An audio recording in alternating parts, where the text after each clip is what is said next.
and we only see dicks. Hey, anybody notice this?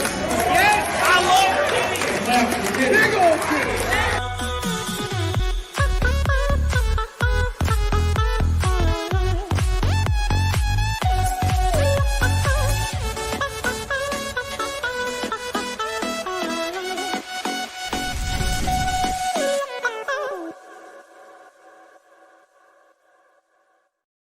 Ooh, welcome back, dude. It's been too long.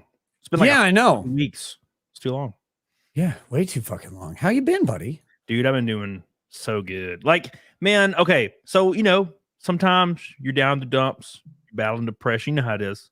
And then, of course, then I got my pool liner put in, and I got my pool situated, and I just float in that bitch every day, just all day. I'm just floating in it. Like, dude, and all my problems wash away. No pun intended. It's amazing what like that small bit of respite can do. So like, I'm about to go head down to my parents' house for a little bit, family vacation. Yeah. And then I got Matsuri and then hanging out with my parents more. My kids are coming, everything. It's going to be great. But they have a pool. They live down in Florida where it's fucking melting hot. And I don't like heat, right? I got the heat allergy and I'm lazy. I don't want to sweat. I don't want to do anything ever. But I could go out and sit outside on their patio, right? But like, I don't go in the pool. The sun's there.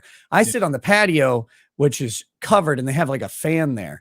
And even though it's like 95, 96 degrees, it's hot, it's miserable, it's more humid than fucking Lizzo's rolls. And I'm just laying there, and I'm like, you got the little ocean breeze coming in. I'm like, this is fucking peace. I can just sit here. And I can't do it at home. Like I try, I'll go outside and I'll sit there and I'll like look around like, oh, I got to do this. I got to do that. I do this. And it gets too stressful for me. But when I'm like in their place, it's like, they're going to do everything. They're going to watch the kids. They're going to take them swimming. I just sit in the same damn chair all day. Yeah. Sometimes I bring a book and pretend I'm going to read it. And I just lay it on the arm of the chair. It's amazing. Dude, there's nothing like it. I'll literally be just floating and the sun is just barreling at my ass. Like, yeah, I'm sure if and when we hit Naked Snake tonight, I am burnt / tanned because I was out there all day today. And I was just, I'm just floating around and I have some lo-fi hip hop on, that just like chill as fuck, like a little keyboard into it. And I'm just for 4 hours today, from like noon until like I went to the gym. I was just laying there, just sizzling on my back, on my front. And for a small period of time, I wasn't worried about nothing. It's weird because now I feel like weirdly refreshed. Like I've done it for the last 3 days. And, I parked my trailer with my race car in it on my lot I have, just like that's on the other side of town. And I left it there, locked it up, put it in like under the awning, left it there for like a month. And I'm like, you know what? To be honest, I'm not selling it. I don't even know what I'm going to do. Like, I'm just going to leave it there. I'm just demotivated. I don't want to do shit anymore. Then I floated in the pool for a couple of days, and I got. I'm gonna get that bitch. Yeah, dude, I got out of the pool today. Called the guy on the team I know. He was like, "Dude, bring it up to my shop. We'll fix it tomorrow." And I'm like, "Fuck, let's do this. We're gonna do it, and we're gonna race this weekend." So really cool. It just needed a little bit of that relaxation. Speaking of a little bit of that relaxation, Billy Hatcher with a $100 super chat. My man, look at his penis. It's throbbing. Says, I'm surprised you're streaming tonight. What happened to yesterday? Also, Nick being late, it's no surprise. That's just how we roll, bro. Also, I couldn't stream yesterday. Extenuating circumstances. But I was like, you know what? I'll just stream it on Sunday. It'll be great. Thank you, Billy. I couldn't join you yesterday anyway, so this is a better outcome. So I was late today. It's not Camelot's fault. I mean, it is because he booked me as a guest, but no, I was actually on my way downstairs. I had made my kids dinner, and they just wanted something simple tonight. They wanted one of those pasta sides. They come in a bag and you cook them with some milk and water or whatever, some Alfredo. And so I cooked this thing, and it's like, now you got to let it stand 5 minutes. Really easy. Stir in, cook it, and then boil it for a little while, then it stands 5 minutes. So I set the 5-minute timer. I go in, I get my hair done, and I put on a shirt because I had just taken a shower. And I'm like, all right, I can go down to Camelot, get going. I walk by, I look in that pot to so they could scoop it out, and it's fucking liquid. in there. Oh my God. And I was like, I've never seen one of these not cook all the way through. Yeah. So then I had to reheat it up and boil it for another couple minutes so I could stand again. So sorry about that. Sorry about that, chat. I'd actually like planned out to be on time, and still the gods of thermodynamics cucked me on that one. Son of a bitch. But I've been fucking dragging all day. So yesterday we took one of my kids' cousins had a birthday, and they wanted to go to the amusement park in Minnesota, Valley Fair. Yeah. So we had our 5 kids. Their cousin's family had 4 kids. We had two of their other cousins, and we're running around, and I'm just like dying, like walking around this fucking amusement park all day. Like, oh God. And like, it's the kids span in age. The oldest is 15 and the youngest of the crew is 1. And so it's like, you got people all over the place, and there are plenty of adults, but still it's like, and the other group, I love them very much, but they move at the speed of fucking every CNN analyst's death. Like it's just not fast enough. Like, come on, get going. Dude. But we won some baller prizes though. Ooh. We've never been good at those fucking arcade, the arcade games, the little sideshow games. And Lady Raggets sees these, this one has got these giant fucking corn dogs. Like these things are 5 feet tall. They're like this big around. And she's like, I want one of those. I'm like, it's the one where you have to throw the softball into the milk jug. Yeah. Fucking impossible. And we watched somebody go before us, bouncing all over the place. And she's like, I'm going to try it. I'm like, dude, you can't even throw a softball in front of you. Like if you try to throw a softball forward, you hit like people in the back room.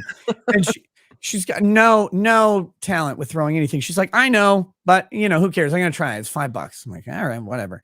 She gets up there and she's like laughing with the carny. And she's like, yeah, I can't throw anything. I got no aim or whatever. And she goes, whoop, and just drains it. Like first throw, just bloop, straight in. Oh my God. And it was like, are you fucking kidding me? And so she wins this giant fucking corn dog, and we have to haul around the goddamn fan the whole time. And I'm like, I've never even seen anyone win one of these. Like I've never seen someone make this shot. And she's like, well, what do I do now? I'm like, well, you have 6 balls left. Throw them. She didn't even hit the fucking jug until the last ball. Like all the others, like she hits another jug that she's not even throwing at. She throws one under the shelf behind it, like the storage shelf. I'm like, she's like, that's how I normally throw. I'm like, yeah, I know. And then I won like a ramen pack by throwing the darts and popping the balloons. And then we cleaned house at the person who's supposed to guess your stuff. It was this like young, dumb girl. And my wife's like, oh, I'm gonna get her. I'm gonna go have her guess my age. And she goes up and the girl's like, 29? She's like, no. And then I go up and I'm like, I know how to do this. I guess my weight. She looks at me and she goes, 147? I'm like, okay, like I'm thin, but I'm tall, woman. What are you talking about? Scale goes up and she goes, oh, I was way wrong. I'm like, yes, 147. I'd look like Auschwitz. What are you talking about? Yeah. But like the hot, man. The hot. Yeah, dude. I don't know. But let me get this real quick, and then we'll I got to tell you, because you said you were with a bunch of kids, and I have a story. Yeah. Mick Sandman with a $200. Holy shit. Damn, son. Whew. Damn. That's insane, bro. We just started. Mick Sandman, what are you doing? You hijacking me. It says, quit shaving off your mustache, you bitch. Yeah, dude, look, I'm going to be honest. I'd wake up, and I'd reach up, and it was just like wire brush all the time. Yep. It wasn't perfectly, like if I didn't comb it down and wax it after wetting it, it would like be up my nose, like straight up, because it's long. My hairs were like an inch long on every hair on my mustache. So if they curled up, dude, it was excruciating. It was like Wilford Brimley shit. So I finally did it. I shaved it off, and also this one chick I know, I eat her ass sometimes, and she was like, she's like, I just don't really care for the mustache. Don't let the booty tickle. Don't let the booty tickle. And I kind of was like, man, I just want to, I want to feast on the lunch. So, I had to do it. I had to do it for the greater good. Thank you, Mick Sandman. I love you. And by the way, real quick, Mick Sandman with $100 super chat again. Are we already at Naked Snake? Yeah. Holy we're like $20 away. Mick Sandman says, Naked Snake, Neo, later. Thank you so much. Mick Sandman's the top diggity dog by a mile, son. It looks like we might have a taken down Pippa on Super Chat stream. It's been a few weeks. Thank you. Wabbit season. We're taking it down. Real quick, Renee Galarza says it was great watching you have another VT running show. Dude, I don't know if you saw that, Nick. I didn't get a chance to watch it, but I saw the announcement. Was it a good show? It looked like a good show. She was awesome. And we've been talking for like a month to kind of set it up, and we keep like leaving each other on red and forgetting. And we finally coordinated, and she came on. Her name is Cottontail voice actor, and she is such a fun guest. If you ever wanted to have a VTuber on, bro, hit her up on Twitter. She's kick ass. Funnest show, one of the funnest shows easily I've ever done. We didn't talk about nothing. We just fucking fucked off for like 3 hours. It was awesome. Dude, sometimes those are the best shows. Yeah, it was real good. Matt himself says, drove from Houston, 115 degrees Fahrenheit, Friday to Destin, 110 this weekend. The breeze in Florida makes it worth the heat. Lady is burnt. I stayed under the umbrella because sunburn and Texas heat don't mix. Enjoy Matsuri heat. Oh, by the way, we will be at Matsuri, I think the 10th through the 13th, right? Hell yeah. We'll be in Houston, Texas. You can come there. You can meet us. We'll have a whole setup to ourselves. You can just come. We'll have booths and all that shit. Oh, and it's a roster, man. It is a roster. Should I run through the roster? Do you even know the whole roster? I don't know. Okay, so it's you, of course. Me, the legal mindset will be there. We got Cecil Says. Yeah. We got Nerdrotic. Yeah. We got Critical Fucking Drinker. Yeah. Awesome. Who the fuck else?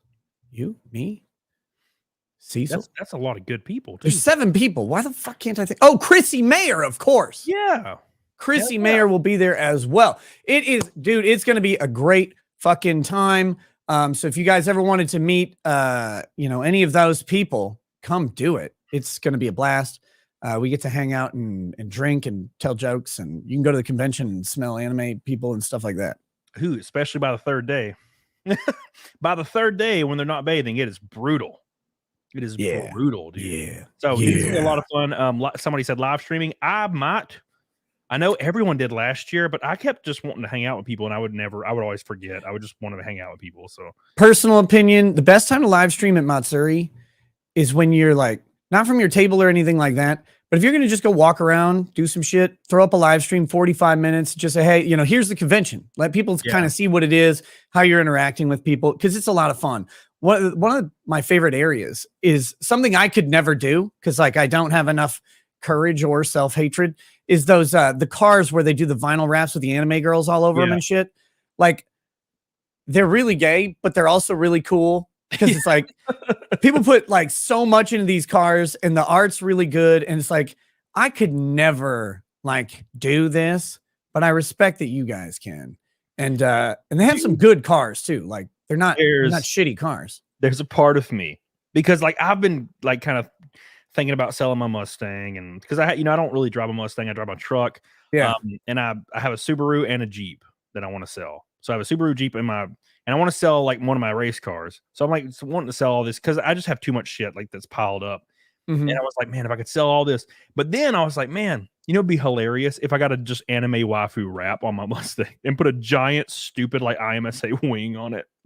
Dude, it'd be hilarious. They're so funny. And when they drive these things around, people are like, why is there like a thinly veiled animated vagina on the car next to me? It's like, I don't know, because someone likes to jerk off to it. Okay, leave them alone, dude.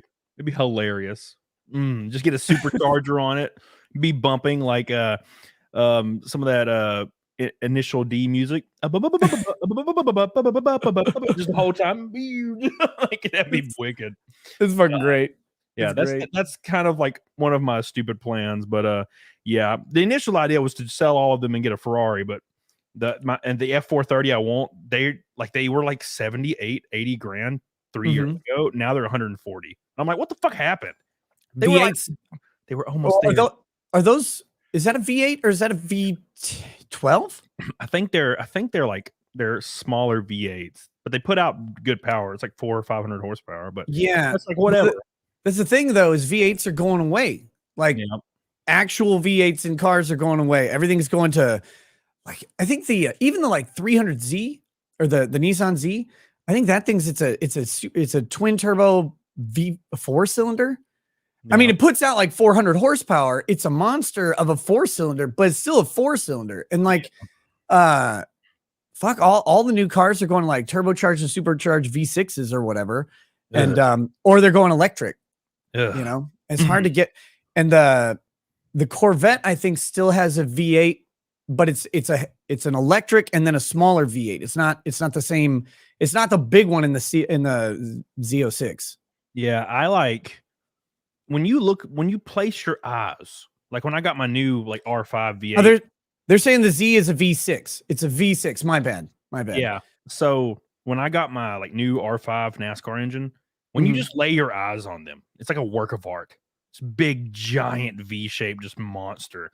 And like when Formula One went from V8s to the hybrid V6s, it like broke my heart. Like especially the first year when they sounded like dump. They still kind of sound like dump, but like that first year they sounded like a old Impala or something, that was a 6-cylinder Impala from like 2002. Like wah wah. And I'm like, what the fuck is this? It's supposed to sound like a race car. So I hope I'm dead before the V8s are completely gone. Hope I'm gone, been dead for years, because a V8 is just the exhaust note on a V8. So depending on the company manufacturer, man, they are just so delicious and tasty. They sound fucking awesome. I was watching this review of this. Lexus put out this beautiful like 2-door coupe with a naturally aspirated V8 that I've never seen before, like the 500. It's like the L something 500 or whatever. Yeah. Gorgeous car. And yeah, when you turn it on, it's like holy shit, that sounds so fucking good. And yeah, the V6s just don't do it. And like the thing that they're doing with engines though, they're pushing out so much power out of these fucking engines. Cause you look back, like, and you think like on Gone in 60 Seconds, like, oh, they had Eleanor, and it's like Eleanor would get dumpstered by like a family sedan today. On the road. It's crazy how how powerful cars are, but it's not the same though.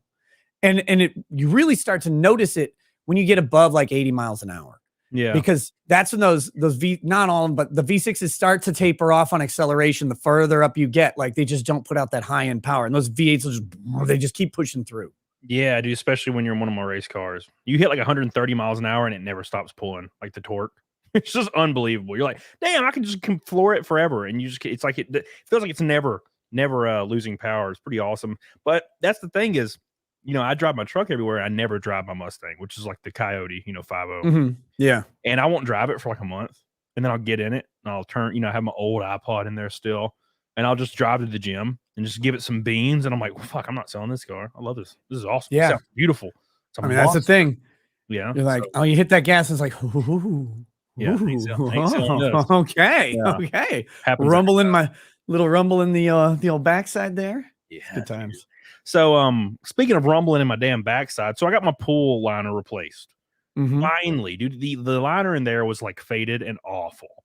Yeah. And I had this thing where I had a pool cover on during the winter season. And whenever it would rain, the pool cover obviously would get water on it. So I have a pool cover pump.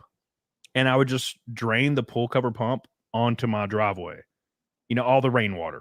Yeah. And for some reason, my old neighbor, who is like really old, and I mean old as fuck, was really pissed because he's trying to sell his house, and he's been trying to for a year now. Right. And he's asking $100,000 over market value for some reason. I don't know why, but of course, no one's trying to buy it. Well, anyways, he went through an inspection process, and his house failed the inspection because there's mold in his crawl space. Oh, he's blaming your water runoff. He's blaming my water from me draining the pool water, or sorry, the rainwater off of my pool cover. And of course, for some odd reason, they don't need evidence. Like the city doesn't need evidence. They just issue ordinances based on anonymous calls. They don't even check. There's no investigation. They just issue an ordinance. They can. Yeah, it's crazy. So I look at the ordinance, and it says you can't drain pollutants or any other thing except for stormwater, which is what I drained. And I only did it like a couple times. And then, of course, now I'm getting my pool liner replaced. So fast forward 6 months. Yeah. So now I'm getting my pool liner replaced, and I'm not even home. And the company I hired to do it, it's just a company that's based in where I am. They come and they drain my pool water out, and then they like start replacing the liner. Well, the old guy approaches the owner of the pool company and like as one does. Yeah, of course. And starts yelling at him for draining the pool water, saying it's against code and he's going to call the police. So I get home and this pool guy had told him to F off basically, which probably didn't make him really happy. And of course, the next day I have like 4 code ordinances on my door for me, like violating some code again, which it was just a pool company who was working. Yeah. And the last one said that I had ignored the previous ordinances. Keep in mind, I got them all the same day. And it said I had ignored them and they had forwarded it to the municipal court in my town. I did call the next day and it's not full on blown serious as I thought it was. Yeah. But like, what do you think about that? Like, there's like no investigation takes place. They just give you ordinances and try to sue everybody. Like, what is that about? Hit that one, then I'll do it. Because holy shit. Jesus Christ, Matthew Fortune, what the hell's happening? Do you see this shit? What is it? Is this my birthday today or some shit? Oh my God. Jesus. What the hell's going on? Oh my God. Damn. Fuck. We took down Pippa today for sure. That's it. Still in the coffin. Still in her tiny ass little coffin. Thank you so much, Matt. Holy shit. This dude says, "This is for you, Camelot. You become my favorite YouTuber and I love your community. Thanks for being you. And yes, this is Matt Fortune, the penguin guy. I'm just using my real face and full name. And the one in the pic with the blue shirt. Well, heck yeah, dude. I appreciate you. Yes, the penguin, Matt Fortune. I remember coming in with 500 Canadian monies, which is about 37 cents in American. I appreciate that, dude, so much. Well, now you know what you got to do now. What? You got to get one of those. You know they used to have those Polaroid pictures. They printed those big motherfucking pictures instantly or whatever. Yeah. Oh, I don't know if you've seen the new ones, but they print those tiny pictures now. I have one sitting here. I know you do. Right here. Well, see, now you got see those are the right size to make your dick look big. So you can take a picture with that and send it to them. Where the hell is it? It was sitting here. Yeah. Because I was fucking with it the other day, like a month ago, and then I laid it there and never touched it again. Thank you so much, Matt. You are a monster. Dude, that's awesome. 100 from Fight Milk already. I appreciate you. I don't even know what to say, dude. I appreciate that so much. I love you. I don't deserve that shit, but I really, really am thankful for you, Matt. And I hope you stick around and hang out. Keep in mind, you don't have to ever super chat me, but I am forever grateful because I'm just a random trailer park guy. So it's crazy. I love you. Appreciate you, Matt. You're goated. Get on it, doggone it. Take your pants off. Says he wouldn't mind on that picture. Oh my gosh. Wait, so hold on real quick. Last year's Matsuri, I paid drunk 3PO to fondle Camelot's boobs for $5. That is true. I remember that.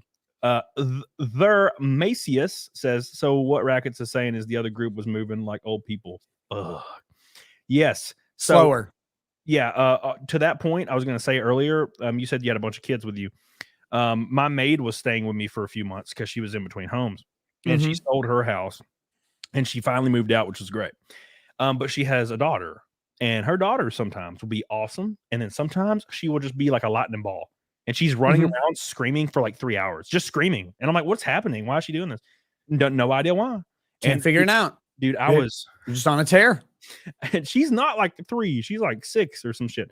So I was sitting in my theater room and I had the door closed and I was watching like a movie and this little girl just opens the door and comes in and I'm just sitting there watching and the theater room is not huge. It's a pretty big room, but you know, it's mainly like theater seats everywhere. Yeah. And she just gets in front of like the projector in front of the giant screen and just starts running back and forth, screaming. And I'm like, what's happening? Man, I'm not even saying anything. I'm just like sitting here like, what the fuck? Well, you can't do anything about it. You can't. Especially with someone else's kid. Like you'd be like, hey, knock it off. And they're just, it's like, all right, I did my part. I don't have time for that shit anymore. Yeah, dude.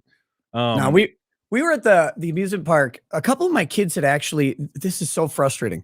So the day before, so not yesterday, the day before yesterday, the Minnesota Zoo, they used to have a monorail system, but they just converted that into I think it's the largest elevated walkway in the world, or maybe at a zoo or something. But it's like 1.5 miles of elevated walkway up above the zoo, and you can like look down on all the animal exhibits and stuff. It's kind of cool. Yeah. And that was the grand opening was Friday, so we went to that. But right before that, a couple of my kids started just throwing up randomly. It's like, oh, great. And so there's been like some sort of stomach thing that's been running through town, I guess. And so it hit our family and was going through like a couple kids at a time, but we had a 2-day break. It's like, oh, great. No one else is going to no, they get it right before this damn thing. But we got them calmed down and everything. Well, then we're going to the amusement park all day. And my youngest was one of them who was kind of throwing up. And so she was like a little demotivated, but then we got one of those rented strollers. Normally she's 5, so we normally don't get a stroller, but she and the next youngest were the two that were kind of most affected at the time. It's like, well, I guess they'll have a place to sit and it's hot. And the little one basically just slept like the whole day. She rode one ride and went to the water park a little bit, but I was like, how was your day? And she goes, it was good. I had fun. I was like, you just slept all. Actually, you know what? That would be a great day. That would be great. perfect. Yeah. Hell yeah. But we got one of those. Yeah. So this place has a water park inside of the main park, and it used to be separate where you had to pay more. But it's such a shitty water park that they just took that policy out, and you get them together now. But we're standing out there, and the group wants to go in this water park, and it is. Have you ever seen the Cartman song about water parks from South Park? Oh my God. It's like, why are the minorities? Yeah, like, the minority. What a great song. It is the most true fucking thing on the planet. It's so funny. But so I'm out there and I'm looking around and it is just packed. This water park sucks. It is just fucking packed full of people. And I'm like, where are we going to sit down? All the seats are out in the sun and I'm dying. And I look and they have these private cabanas. And I was like, oh, I've never seen those. So I went over. I'm like, do you have any of these left? She's like, yeah, we got one. Like, I'll take it. And then I tell my parents, I'm like, hey, I got one of these private cabanas. It's got a fan in it and a TV and a fridge. And you can just sit on these couches in the shade. And let's take the kids in there. And it was magic. Like my dad's like, you want to spend that much on this thing? Like, I said, Dad, I go to the water park or I go to amusement park once a year. I am okay buying this fucking cabana for a couple hours. Jesus, dude. Oh, that fucking, I don't know what it is. But it's Erica says how much. It was $270 for the full day, which is not actually that bad at all for an amusement park and having a permanent place to put your stuff, a locked locker, a fridge with water that they stocked and stuff. It was nice. Very nice. So it's weirdly ironic that you said that, or a coincidence, because the other night I was just watching South Park and that episode came on where they're at PP's water park where like Kyle's afraid to drink and piss and stuff. And it's so true when you look at the wave pool. If you ever go to it's just like tons of just brown people. And the funniest thing, now there's nothing wrong with that shit. It's like a wave of brown people. I'm like, I didn't know I was on the Texas border here. The funniest thing about it though is they got the small details so accurate to where, like, you know, I guess it's maybe Mexican people, but they always wear like a white t-shirt and it's just see-through. And that's what they wear to like the water park. That's just like some shorts or maybe pants. Yep. A white t-shirt with a chain. Big old fat Mexican kid, white t-shirt that goes down to his knees, shorts, and like a chain or something underneath. It's like, dude, why are you wearing that? God. It's just caramel color underneath. But no, it's that and I don't get, like, to be clear, I don't care that it's minorities. I care that it's people. There's so many fucking people there. And it's just like an ocean of people. And I mean, I used to go to water parks all the time when I was a kid in Houston. We would get the season pass to Astro World, which would let you into Water World. The problem is Astro World, this is part of why it closed down. It stayed so damn cheap. At Six Flags Park stayed so damn cheap and season passes were so cheap that hood families would buy up all these season passes and they would drop their kids off at the amusement park for the day and they just fuck off. The parents would go do drugs or go pick up the welfare check or whatever they do. I don't know what they do. They just leave all these damn. And so there's like gangs in the fucking amusement park. People started getting killed all the time. It's like, well, we got to shut this shit down. It's like, or just make it more expensive. Just gentrify the amusement park. It's like Costco. Bring in white women. Yeah, that'll fix it. Man, there's a Costco in my town. Like, and it's like there is. I shit you not. There's like one area in my city where it's like a half a mile of just projects, and I don't really know why, but they're just there on the worst road in my entire city. Every city has one, the Martin Luther King Avenue of every city. And there is a Costco on that road directly across the street from all the projects, right? Mm-hmm. Which is fine. It's whatever. Yeah. But for some reason, I get my Costco membership, right? And I walk into the Costco, and it's like Finland. Everybody's white. And I'm like, how the fuck how's this work? There's like that membership card. That membership card. There's a gas station. There's a gas station across the street that has a broke down like low rider in front of it. None of the gas pumps work. And it has bars on the windows. And it says free fried chicken on Saturdays. And you're like, and it's just, you don't go in that motherfucker. No. It's across the street from Costco. And there's just it's just all white people in Costco. It's wild. Yeah. It's, I was watching a comedian the other day and he had the most accurate set I've ever seen. He's like, he's a black guy. He says, you know who I'm most scared of? White women. Harlem used to be the toughest, hardest place on earth. They had rap songs. You're going into Harlem, you're getting killed left and right. And then white women are like, ooh, I want that. And they move in. And now Harlem's like all gentrified. It's white people. It's expensive as shit. You don't hear a rap song about Harlem anymore. Nobody's scared of going to Harlem. You just walk around that thing. He's like, anything you want, just send white women in. Send them. They'll take it. Dude, I'm telling you. Take it over. It's the conspiracy. And I've said this on Twitter 100 times when I get drunk as hell. I'm something about white women. There's something about them. They have so much power, and I don't know why. Like, and they like to pretend. They like to how there's the white dudes over here, and everybody's like, fuck y'all, and we're like, okay. And then like white women that are standing right beside us, like will sneak over to the other side and be like, yeah, fuck you. And you're like, motherfucker, you are literally, you have all the benefits we have. And even more, you even get to determine what is racist and what is approved in society. Yep. You get to determine for some reason. You could even tell a black dude that he should or should not be offended by something. It's crazy. Yeah, it's shocking. It's white like, they get to do everything. Yeah, and it sucks. They get to do everything. That's what I prefer. I'm like, for some odd reason, I can't help it. Like, if I'm going to eat some ass, I like to be like a white chick with a fat ass. And I'm like, God, but then she's going to tell me like I'm a bigot right after eating her ass. Mm-hmm. Every time. I hate it. It sucks. Man. Then you just have to eat it again. Yeah, you just have to go him again. No. But dude, we got to get back to that your code violation thing, but exactly. Yeah, that's what I was gonna say. So I'm getting all these code violations. Then they apparently sent it to the municipal court or whatever, which I called. It's not really a super big deal yet. But there still has no evidence. And the first time it ever happened, a city code dude came under my house and went to my crawl space. I wasn't even home.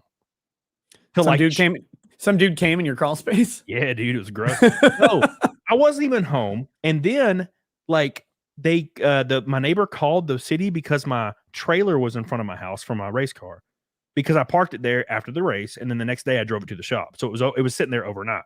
So I got a code violation for my trailer being in the road, like in front of my house.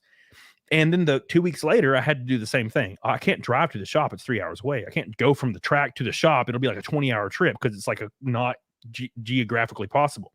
So I did the same thing. And I went out there to get in my truck and my trailer to take it to the shop.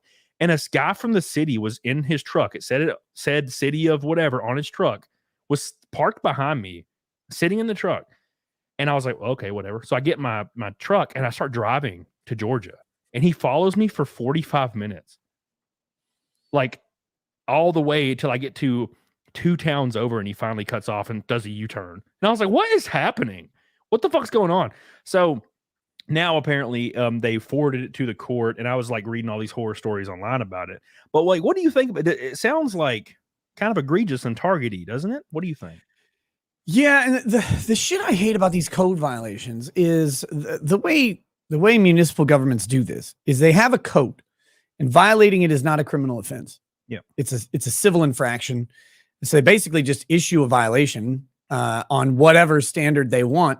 And you can fight it or not fight it. Like you can just pay it, or you can not pay it, or you can try and go like appeal through their process. And usually they just say, fuck off, pay our thing. Yeah. But then the shitty thing is, if you don't, then the charge that you get, like you'll catch a criminal charge for not following a valid citation order. And it's like, wait a minute though. Like there's been no investigation into this shit.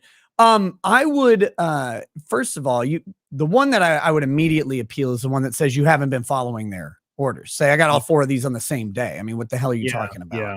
I didn't even have time to not follow your order. Not that I would have, but, and then, so I would find out their administrative appeal process and file that appeal right away. You may have a time limit on it. Yeah. So I would do that. But you know, you can, the good thing about those civil orders is they're not criminal. So they are civil. So you do get to argue a lot of times. And often what you'll find is, if you can talk to them, and the big if is on them, if they've got a rational, like, dude who will help you out and talk to you, you can usually find out what they want. And what they want is not always what they demand in their citations and shit. Because sometimes they'll be like, you have to get an entire pump system and do all this stuff and to make sure the water is diverted. And then you can go and you can be like, okay, look, I think there's a misunderstanding here. None of my water has gone into this guy's yard in any way. How do I show you guys that I'm complying with stuff? Because like I get the concern. And I don't want to cause this guy any trouble. I certainly don't want to flood his basement or anything like that. But I don't actually pump water in any way that it's going to do this. So how the fuck do I show you what we need to do? Do you need to inspect this? Like how this happens? Because there's once a year, you know, I pumped out stormwater that was, which is what's legal to do. And I think this guy's just confused because he's looking for some reason his basement got flooded and overlooking the fact that maybe he's got a crack or some other thing that he needs to get inspected, but it's not my shit. And if you can get someone to reason with you, a lot of times you can resolve these things without but they always word shit strongly. Always. But I mean, I had a guy where the fucking water board was all over his ass. He's a farmer, and they had satellite photos and shit, and they're blaming him for a bunch of stuff. And they're talking about like $500 criminal fines every day, escalating to jail time if he didn't change it. And he's like, what do I have to do? But he's real crotchety. So if he talked to them, he would like pull a gun on them. Oh my God. So I was out there and I'm like, guys, what do you want him to do? Like, that's what I'm like, what do you actually want him to do? And they're like, well, he's got this debris that he has to get away from this ditch. I'm like, that's it? I'm like, yeah. Like, you know, the debris, he was cleaning out the beaver dams from the ditch and he's clearing those out. And that was put on the side of the ditch because you don't want to, like, you want to do it all in one job. Like, he's going to move that shit off there. And they're like, oh, well, yeah, that's the only problem. Well, he hasn't been doing it because you issued a cease and desist.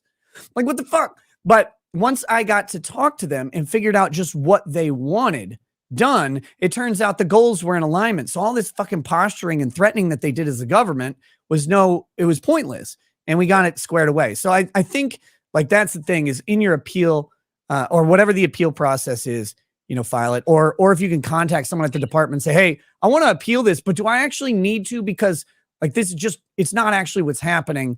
And I want to show you guys or whatever. Yeah. And a lot of times they'll come out and just look, and you can hire an administrative law lawyer to like really go after it. But I mean, a lot of times you can work that shit out. The weird thing to me is nothing's happening. Like a company came and like pumped out this stuff and put my liner in, and I'm getting where'd they pump the water when they pumped it out? Just down my driveway, which has a runoff that goes all the way down the street into a storm drain. Into the storm drain, which is fine. Yeah. Fine, I would presume. Yeah, but the issue is they don't investigate anything. They just whatever anonymous call, they'll issue a code violation. And people in the chat are talking about an HOA. It is not an HOA. It's the city I live in. Yeah, the actual city is doing, not the HOA. But yeah, it's weird to me because the same city. Keep in mind, I've lived here forever. One time I had a code violation where I used to live, and it was actually delivered upon an actual like code officer guy, and I thought it was about my trailer because I actually used to park my trailer right beside my house, completely in line with my house. So you couldn't, if you weren't really looking for it, you wouldn't even notice there was a trailer there. And I finally got a code violation on my front door. And I was like, what the fuck is this? And it said that you had to move the vehicle out of your driveway. Right. And I was like, are they talking about my trailer? Really? Like, okay, well, maybe. I figured it is in a weird place, I guess, maybe, but it's on my yard, but whatever. And I call, and the guy comes out to my house, and it was my Mustang. It wasn't even my trailer. And my Mustang the tag had just expired. That was it. The tag had expired. So he saw it from the road when he was driving down the road. I guess he was looking at cars in the driveways and issued me a code violation because the car, basically I had to put it in storage or get a car cover for it or renew the tag. And at the bottom of the fucking thing is if I did not comply within 13 days, they would tow my car away and auction it off. The car I paid, it's been paid off for 3 years now. Yeah, the fucking tag thing gets me because it's like if I'm not driving it, you don't need to fuck yourself with a tag. Like leave me alone. I'm not driving it. I had a 1 year expired tag on a car. Now I was driving it, but I wasn't driving it for the purposes of this conversation. So I go in to get it updated, and I'm like, she's like, this is a year old. I was like, oh yeah. She's like, were you driving it? And I was like, not really. Like, oh well, you have to pay for last year and this year. Like, but I didn't use it. Yep. Because just lie to the government. Dude. fuck them, by the way. If anybody, some people are like, oh my God. No, it's the DMV. Their entire life is fake. Their whole purpose is to fuck you over for something that shouldn't ever exist. You bought your car, you paid your taxes on it. You should not have to pay a tax on owning your car. Oh, it's a road usage tax. No, that's actually the gas tax that you pay. Don't give in to these government motherfuckers. Don't give them any leeway on any of this shit. But yeah, so she's like, did you drive your car? No, I didn't. I was just sitting around for a year. Yeah. Like, well, you got to pay for both. Dude, because to upgrade to the new one, you had to have the last one. I was like, that's fucking stupid. I got lucky. So I went to the DMV recently because my truck, I bought it and I technically haven't been driving it. And I bought it in like March. And I went and got a tag for it like last week. So I go and the lady's like, when did you buy your truck? And I was like, I don't know, like 2 months ago. Wasn't true. And she looked at it and she looked at the paperwork and whatever she had on her screen. And she was like, let's just say you bought it today. And I'm like, okay. And then she just made me pay like $100 or $80 to get my tag. And that was it. She was real cool. She was like, let's just say you bought it today. And I was like, okay, cool. I bought it today. Let's do this. Man, I miss the cheap tags on the South. Up here, it's based on the value of the car and the age of the car. So my Mustang's tags next year, I think, are $1,600. And my SUV's tags are $1,400. Jesus Christ, dude. Mine are like never more than 100. No, Minnesota is a fist you state. So fuck those people. It's wild how that's even legal. Psycho Crusher says, thank God you got rid of the stash. Was afraid that you might end up being James Fairbanks neck talk. Thank you. I appreciate you, dude. Yeah, so it's funny because a super chat right before that said, why did you shave? So people are always on they're always on the on either side. It's very, very like what is it? Polarizing. Yes, polarizing. Yeah. I'm like, damn, dude, it's just a damn mustache. Thank you, Psycho. Samantha, my girl, says my dad asked today how much my trainer is. I said $400 for 12 25-minute sessions a month. He told me that's stupid. I told him it's an investment for myself. He said all I need is willpower, but I'm 55 pounds down since last year. Look, what I would say is whatever is working for you, continue doing that. Because look, I don't need a trainer, but I'm not you. Like I just go in and put my earbuds in and go ham, but it's what I've always done, right? We're not the same person. A lot of people, they might need, a pushing off point or some info to, make them comfortable in what they're doing, or else they might not really feel like they're doing anything when they're there. I've had people tell me they go to the gym and they're like, I honestly don't even know what I'm doing. So I feels like I'm not accomplishing anything.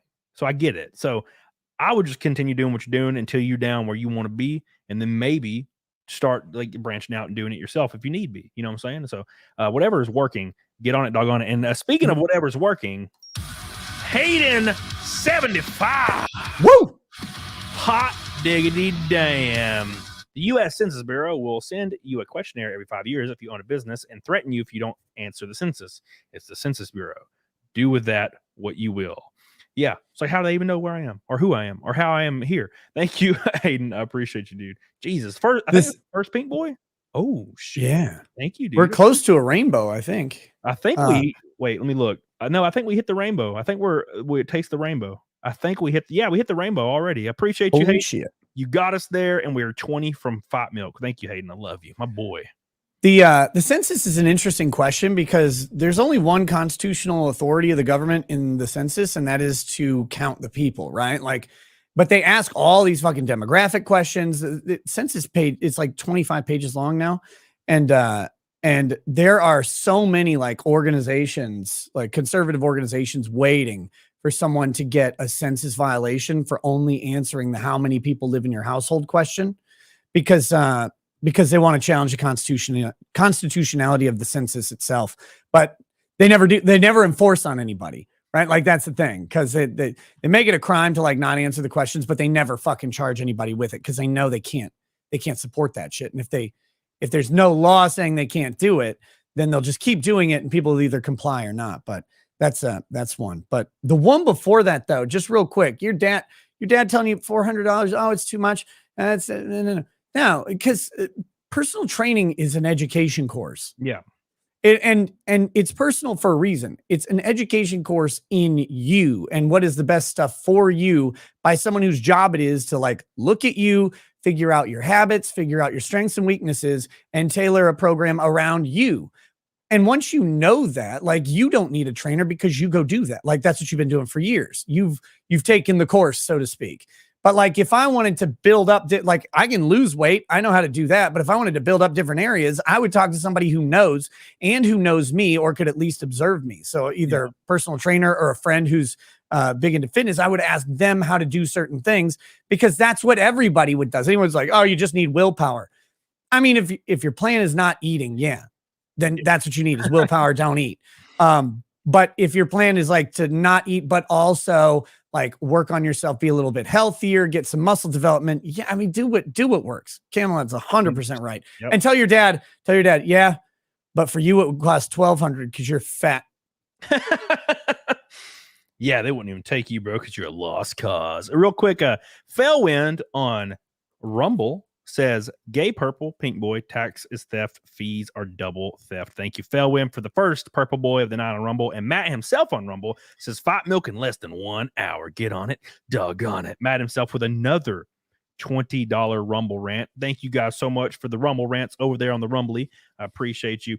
And real quick, a big thank you to Matt Fortune with 20 gifted memberships after the $500 Canadian super chat. Shit. Hot, that's unfathomable. We're easily at Fight Milk now. I appreciate you. Double Fight is about $4.50 away, which I don't know. Well, I don't even know if I have eggs, but I appreciate it. I love you. You guys are goated. And I gotta tell you, chat. If you hit Fight Milk or if we hit double Fight Milk, I'm already fucking sad about the Fight Milk because I felt terrible all day. And double Fight Milk sounds really shitty, and I feel fucking awful. But I mean, I'm gonna have to do it. Like, this is the rules. I mean, you ain't gotta. I don't. I mean, I thought I had to. So. Oh my god. Dill Pickle says get that Fight Milk on Rumble. That's $3 $20 Rumble rants. I appreciate you, dude. God, the Rumble rants are crazy today. Thank you. Rumble's been great. I'm about to hit 20K followers on Rumble. Woo! I'm gonna get one of those. Hopefully within a year, I get one of those green freaking packs that you have behind you. The green thing. I want the green. Yes, I hit. I knew it was gonna happen. I passed 140K on Rumble yesterday. Oh damn! See, you got like 10 times what I got immediately. Yeah, I need them to throw me on the front page for like a week. That's what I need.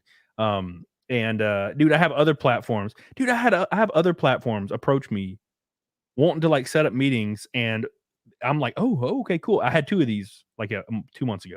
Yeah, within the last 2 months, and I was like, oh shit, bro, it's the Nick moment. Finally, I don't know what I did, but hell yeah. And I do these meetings, and they're like, hey, you should come stream over here exclusively. And I'm like, oh, cool, all right. And they're like, yeah, do that. And I'm like, What? So what is there? What do like? Do you give me money? Like, how does this work? No, just do it. And I'm like, what the fuck? Like, no. Why? Why? I've been working and building a thing over here. You want me to leave it and come over to you? Why do you do this? Yeah, they're like, we'll support you and push hard. And I'm like, but I have a mortgage. And yeah. Nah, that's the thing. Rumble was great. Like, I can't talk about, all the details or whatever, but it's like, let's make this work for us. That's how they came to me. They're like, we want to make this work for us. Both of us, let's do it. Let's figure something out. And it was a long process, talking back and forth and making sure we were communicating everything, because that's how you do these things. But it was great, and they're fantastic. I love working with them. Yeah, that's what I'm hoping for. I've been really enjoying Rumble. It's the first platform to actually feel like I'm growing, and people are there in the chat. The chat's always active. It's always it's really cool to see. But also I would love it if I could like do exclusive stuff with Rumble. But then again, I feel like Rumble's kind of at that point to where they are only looking for like celebrities. Like they got Roscom, and I went to one of his streams the other day and I was like, what the fuck is this? I don't even know, eating chips, and he's like, yeah, bro, that was fire. And then he doesn't say anything for 10 minutes and he's watching TikToks, and I'm like, the fuck is this? I don't understand. Like, I don't understand half that content. Like, I don't know why people watch that. Like, I barely understand why people watch dumbasses like you and me. That's what I'm saying. And then, like, I watched these famous, like, these huge streamers and stuff, and it's every platform, right? Yeah. Like, you go to Twitch or whatever, you click on the top streamers, and it's like, okay, some guy's like really good at a video game or whatever. I get it. But some of these just chatting, I'm like, these people aren't just like they're not even chatting. They're sitting there. And they're like, yeah, they're watching someone else IRL stream or something. I'm like, this isn't a thing. Like, this is basically theft. Yeah. Like, that's basically what they're doing. It's like someone with a huge platform basically stealing some content from someone with a smaller platform going, yeah, all right. Dude, oh, yeah. XQC had some drama like yesterday about this, because he will just be streaming and just to thousands among thousands of people. Keep in mind the demographics, like all little kids, but little kids don't care about stealing content. They just want to watch their favorite videos, right? They don't care. Yeah. It's not their fault. They're fucking kids. So, but like people like XQC, they'll get up and they'll go like use the bathroom for 30 minutes. And it's just playing like a video, like a documentary that they were watching, that some creator that has 1,000 subs on YouTube with zero credit. You can't even see their name. They don't put their name in anything. And then they don't credit them after the fact. And then they leave. And the original creator gets nothing. Yeah, and the worst part is, like, now some of them will even credit it, and a lot of times the small streamers, like, or a small video creator or whatever, they're like, what the fuck do I do? Like, I thank you, I guess, for the exposure, and that's how they justify it, right? It's like, oh, well, you got exposed to like 200,000 people. It's like, but I mean, like, they're not converting. Like, that's not a thing that's happening there. The conversion rate is less than like 0.05%. Like, it's they so got low. No subs, no views from it. It would be different if they did. It'd be completely different, but it's not. Like, you can see there's a Sniper Wolf put out a React video recently, and it was like over like 1 million views, right? And it was on a person that had like 11,000 subs. And I went to their video, and their video had like 2,000 views. And I went to like Social Blade, and look, there was no increase in viewership, maybe a little tiny bit. And I'm like, and her video got 1 million views. She made $3,000 off that person's content they created. That's wild to me. I mean, I understand fair use and I understand transformative content, but like, she won't even say anything. She'll like be watching it and be like, wow, that guy just pulled out a phone. And like the guy in the video is like, let me take out my phone. Like, verbally. She's like repeating what they say and just like, it's the literal description of what fair use isn't. Yeah.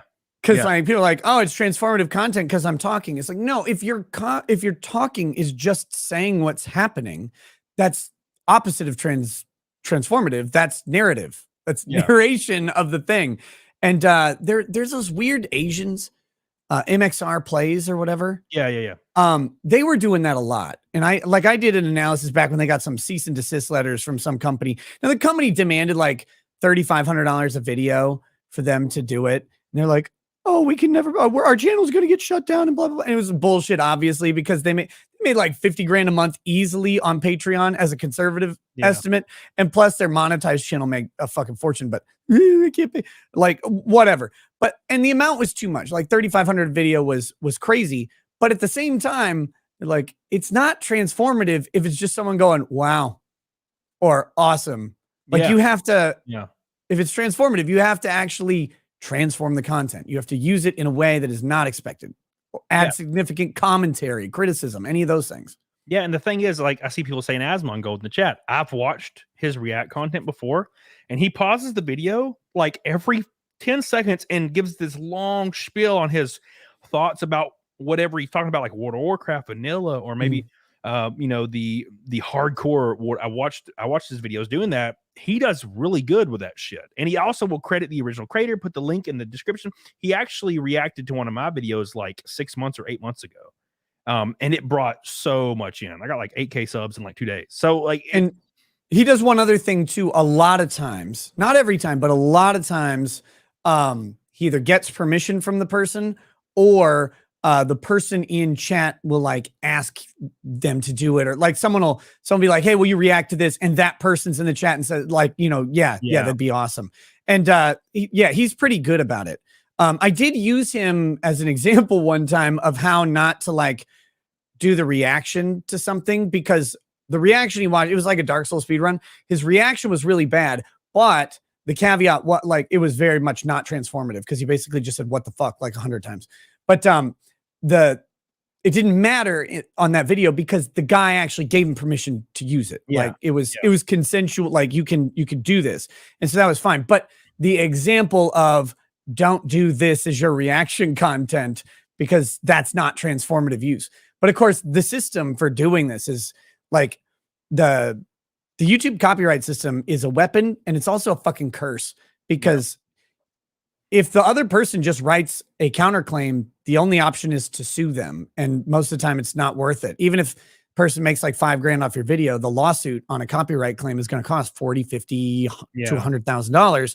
And so it's crazy, but it's like, so you're not even, there's not a really effective way to do a DMCA takedown. And if you do, you're a bitch.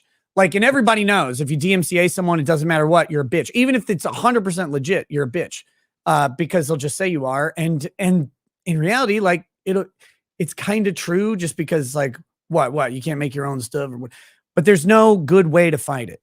Even when it's fully fucking legitimate, there's no good way to fight it. And speaking of that, the Act Man, he reached out to me when he was going to put one of my tweets or something or one of my video thumbnails in one of his videos.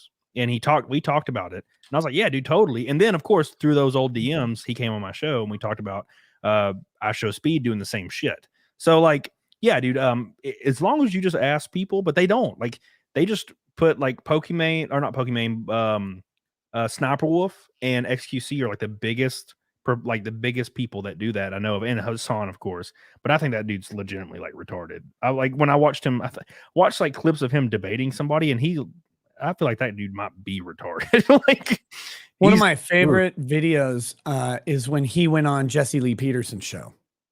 The guy that's like, so you don't like black people? That guy? Yeah, no, yeah, I love that guy. Because Jesse Lee Peterson's in here is like, the black family has been destroyed by welfare, and you know, and Hassan's like, yeah, well, where's your evidence? He goes, I don't need evidence, I have eyes. Hassan's like, what, that's not rational. He's like, you ever been to the hood? It's so fucking funny. God, he's great. I love Jesse Lee Peterson, that guy, because he destroys people because he's black. And you have to realize that most of these people who are liberal going on Jesse Lee Peterson's show, they hate black people. Like they love them like they love a puppy. It's like, my dog's retarded. Oh, isn't it cute? That's how they look at black people. So then they get on his show and they're always like, oh, look, a cute retarded black. And then he talks slow. And so they think he's actually retarded on top of that. So they're liberal, like they have to fix him and help him and do all this stuff. But he's not retarded. He just has a funny, very down-to-earth manner of speaking. Yeah. And he'll just sit there and just shred them with the most common sense applications of anything. And it's like, sure, you can argue about it in an academic sense. Like you say, well, like the statistical rates of black people leaving the lower class and blah, blah, has gone up and whatever. And he's like, go to Chicago. Like that's like, oh shit. Yeah. How do I logic my way out of it's like you're not logicking anything, buddy. It's fucking garbage. Speaking of, let me get this one real quick because this one's a big one. Marion Holtzman, hot diggity, damn, my boy. That is like I think the 5th red boy for a red ass night. Says, "Geez, Nick, you look pale and tired. You okay? Get some sleep. Love you. Hugs from a fan." Thank you. I am very tired. Very tired. I slept a lot today. Do you get offended when people say, "Man, you look tired"? No. Okay, yeah, it's usually true. It is, but sometimes I won't even be tired. Somebody's like, "Man, you look so tired." I'm like, "Am I aging or something?" Like I feel fine. I mean, you are.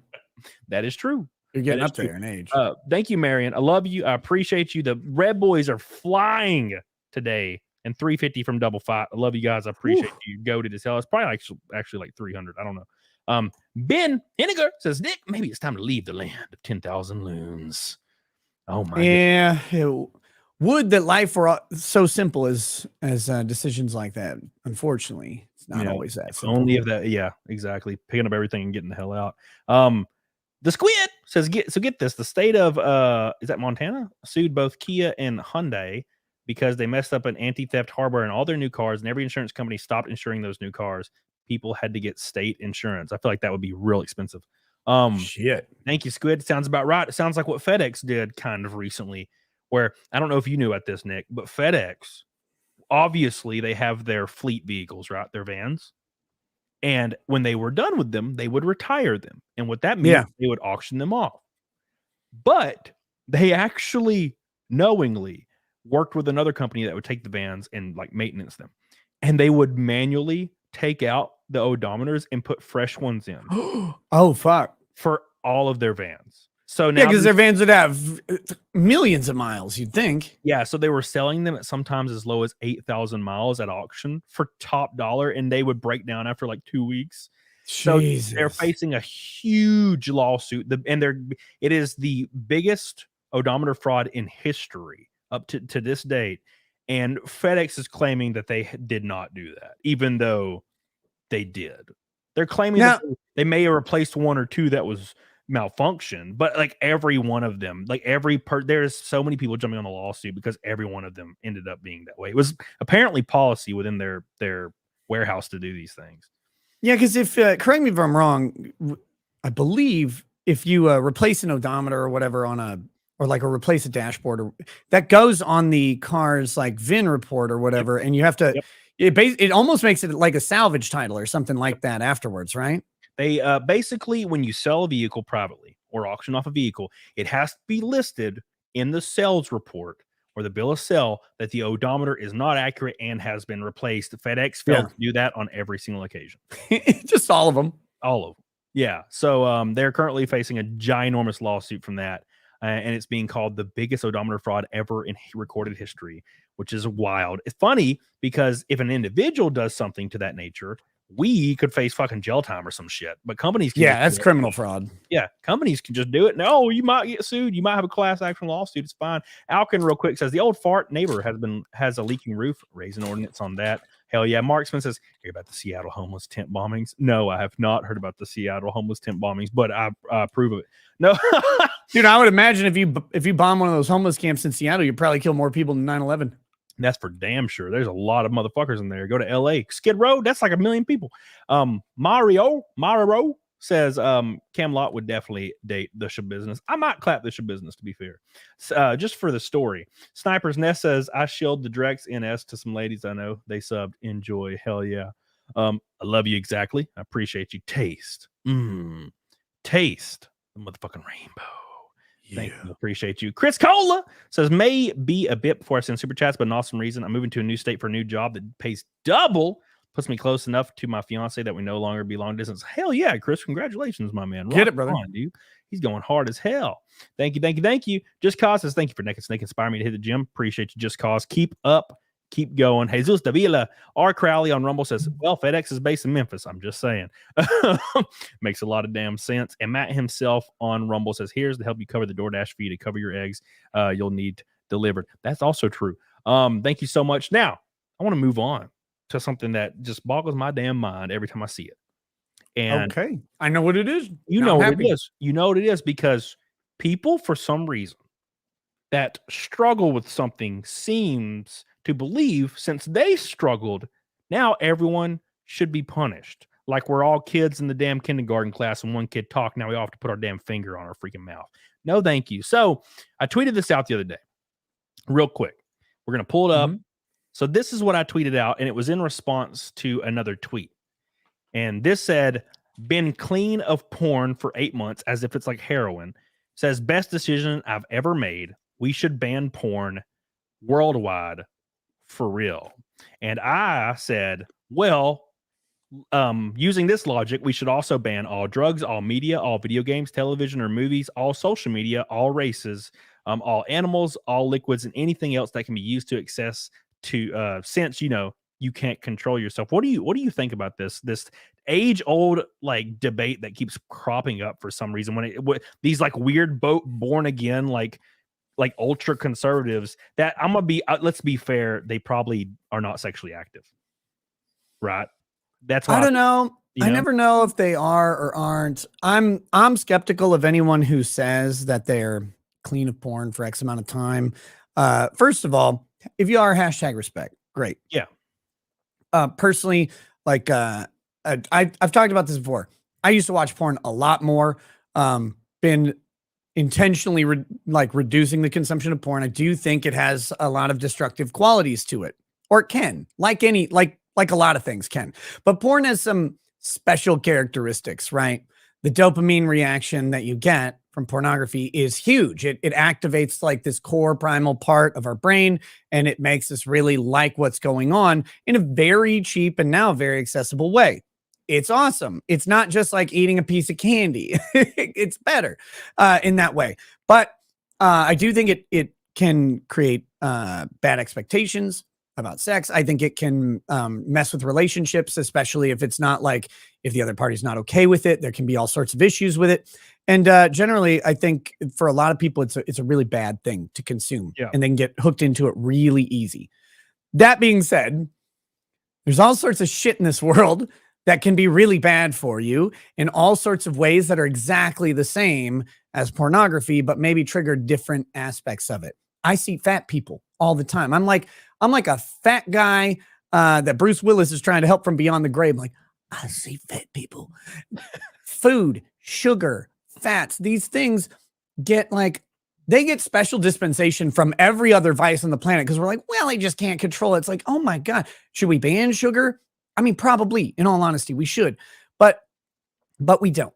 Same thing with alcohol, tobacco, all of these things, those normal vices. But then you got things like, by the way, guys, the porn thing is a real thing, and everything I say about porn can be directly applied to video games. And some loser motherfucker who has played video games his entire life in that stereotypical way, and it has destroyed that person as well. Now, I know it's not you.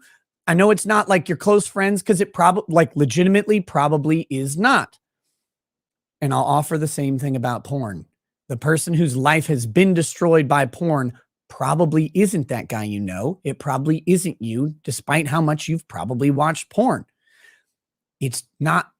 It is the same as other vices, but it gets this special attention because, boobies and penises and all that stuff being seen on screen is very quote unquote immoral.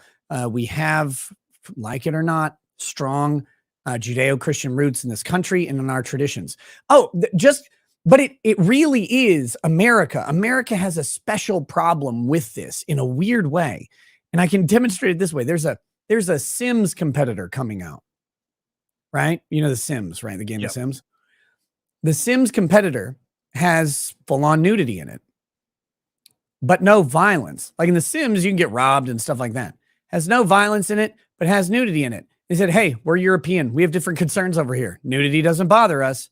Violence is our big issue, so we didn't want violence in the game. I mean, for me, #cucked, but at the same time, like when I was younger and went over to Europe the first time, it blew my mind as a kid because you turn on the TV, there's naked people all over it on regular channels. And the US has always had this very prudish take towards seeing nudity. It's like we all pretend that we're not sexual beings, like from jump. But no, your tweet's 100% right. There's a litany of things that if we go by, this can be destructive for some people. Well, we got to ban it. We just have to. And we've got to stop with the banning things. Tell people about it, coach people out of it, whatever you need to do, but realize that people are going to make choices that fuck up their lives, and you don't have to fix them. It is not your job to fix that guy on heroin. Don't fix him. That's not your thing. If you don't know how to fix a guy on heroin, don't go near him. Probably destructive for you. Stay the fuck away from these people. Yeah. And CT brings up a point that I feel like everybody can agree to, but here's my issue with this. It says, I'm against porn being accessible to kids, and that's the only really problem I have. I don't think anybody should have a problem with it. U.S. culture is weird on this topic. So I think everybody would agree. The issue is since the beginning of time, like 13-year-old boys, 12-year-old boys, 14-year-old boys, even girls. I've talked to girls that like were getting into it when they were in 12. Like they find a way. Okay, you find a way. Like I remember my friend pulling out the unlabeled VHS when I was 11 or 12, and I was like, "Holy shit!" And then like I'm saying, like you find a way. You get the VPN. Kids aren't stupid. If they want to see something, they're going to seek it out. And there's really no way to completely take that off the table without doing something destructive from a government standpoint, in my opinion. Like you would have every male friend I had. Every single one of them, without exception, was able to get access to pornography before the internet and after the internet. Yep. All of them. There's no way you can keep it away. Like, I agree. We don't want to blast pornography into the faces of children, but there is a limit. Like, and guess what? I would wager damn near 90% plus of the men that you have met in your life looked at porn as a kid and are probably okay. Like that. And it's a weird thing. So again, I am not for putting porn in classrooms or to children's programming or anything. And I'm fine with like the disambiguation of like premium channels and things getting harder and harder to like get to. But know that when they do get to it, it's probably going to be okay. The overwhelming majority of people, it's okay. And also like, just advocate. Like if you want to advocate against it and you say it's destructive, I think it absolutely is. I think the people it probably destroys the most though are the actors and actresses who do it. I think, because if you listen to them talk about lives and philosophies, they'd be very interesting, very smart people. But when you listen to like their views on things, you're like, holy shit. Like maybe there is such a thing as too much dick for you. Like maybe that is true. Jacob speaks to something I said a minute ago. Let me elaborate on this. It says, is banning a correct course of action? Of course not. But to say those who advocate against porn are innately sexually inactive doesn't seem like a fair comparison. So what I meant by that is I feel like if the majority of people that will get sucked into that they don't have an outlet. That's what I mean. To be fair, that's probably statistically true because 80% of men in the US are sexually inactive. 80%. That's like almost all of them. Let's be fair. So they have to find another vice. So they're more likely, in my opinion, if I'm just thinking, what Jesse Lee Peterson, what I'm thinking, well, I mean, I got eyeballs, you know what I'm saying? It seems pretty obvious. And someone said the Victoria's Secret catalog back in the day. I mean, that thing was delivered.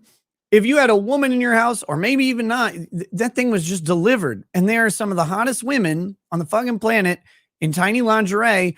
Like, if guys don't have porn, a guest on the Dick Masterson show was having a debate on porn one time with someone, and they're like, he said, look, I'm either going to look at porn or I'm going to make it up in my mind. What's the actual difference? Yep. Like, what is the actual difference? It's not like, well, porn is the sin because it's adultery of looking at some other woman who's naked and lusting after her, or some other guy, either way.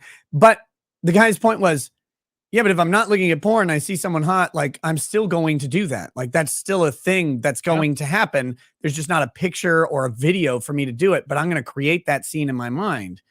And that is how that works for humans. Like when we get into a sexual space, like that's where we're going to make it in our brains. This is just a short circuit for a lot of people to do it. Dude, I remember the Maxim magazine. I was cranking them out to side boobs and ass cheeks with like bikinis on. I didn't give a damn. They covered Maxim used to be fucking awesome. Yeah, dude. I was going, dude, it didn't matter. And of course I had Playboys and shit like that. So and somebody wanted to reiterate, yes, 80% of men in the US are sexually inactive. Now, what does that mean? It means they don't have sex on a regular basis. Doesn't mean they're virgins or anything. But yeah, 80% of men are sexually inactive. The issue is women are like almost the complete opposite. So that almost ties in completely unrelated to the 20% of men have sex with all the women versus, the vice versa. That fun little debate from like the Manosphere videos from a while back. Yeah. But no, I still see people advocating for banning. Look, you can advocate against porn and let people know it might be destructive. That's fine. But like people are always they're unironically are people that like they align in a political spectrum that is not about banning shit. And then they're like, but we should ban porn. I'm like, what the fuck? It kind of does. Like, we're having this like weird pendulum swing back towards the early and mid 80s. Right. Which was ban D&D, ban shit about witchcraft, ban Harry metal Potter, music or whatever.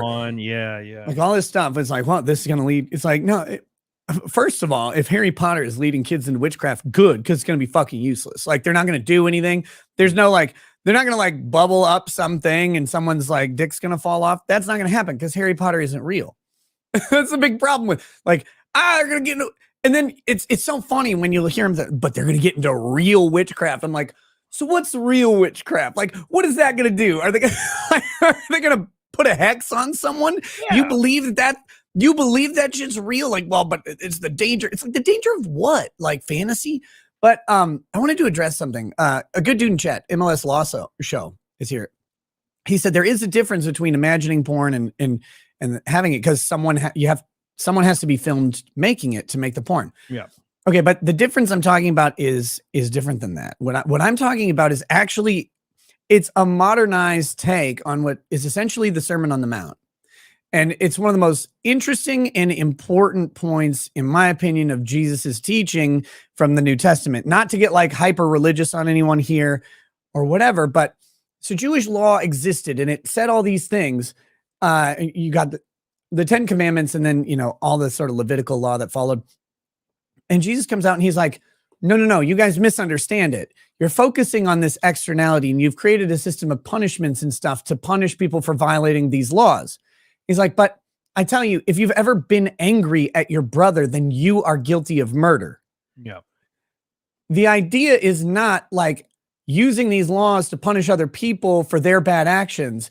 It's these laws are informing you about what is bad that you can visualize as a result. But it's not the result that is the problem. I mean, that's where we get to on punishment in America because it's infringing and thought crime is not an issue. Like I can imagine killing Camelot all day, but I haven't actually taken away his right to life. The second I do kill Camelot, it's a problem. But see, that's the difference is the Sermon on the Mount is saying, if you're thinking about killing someone all day, you are guilty of murder. That is the sin. The sin manifests long before the impact to the other person because it's about you and what's up here. Adultery isn't staring at a chick's picture and jerking off because she's got some nice titties. Adultery is lusting after anyone ever at any point, whether you vocalize it, whether anyone else is aware of it or not. I don't think adultery is actually that simple, but to get kind of the basic gist of it, it's the thing up here that happens long before anything else.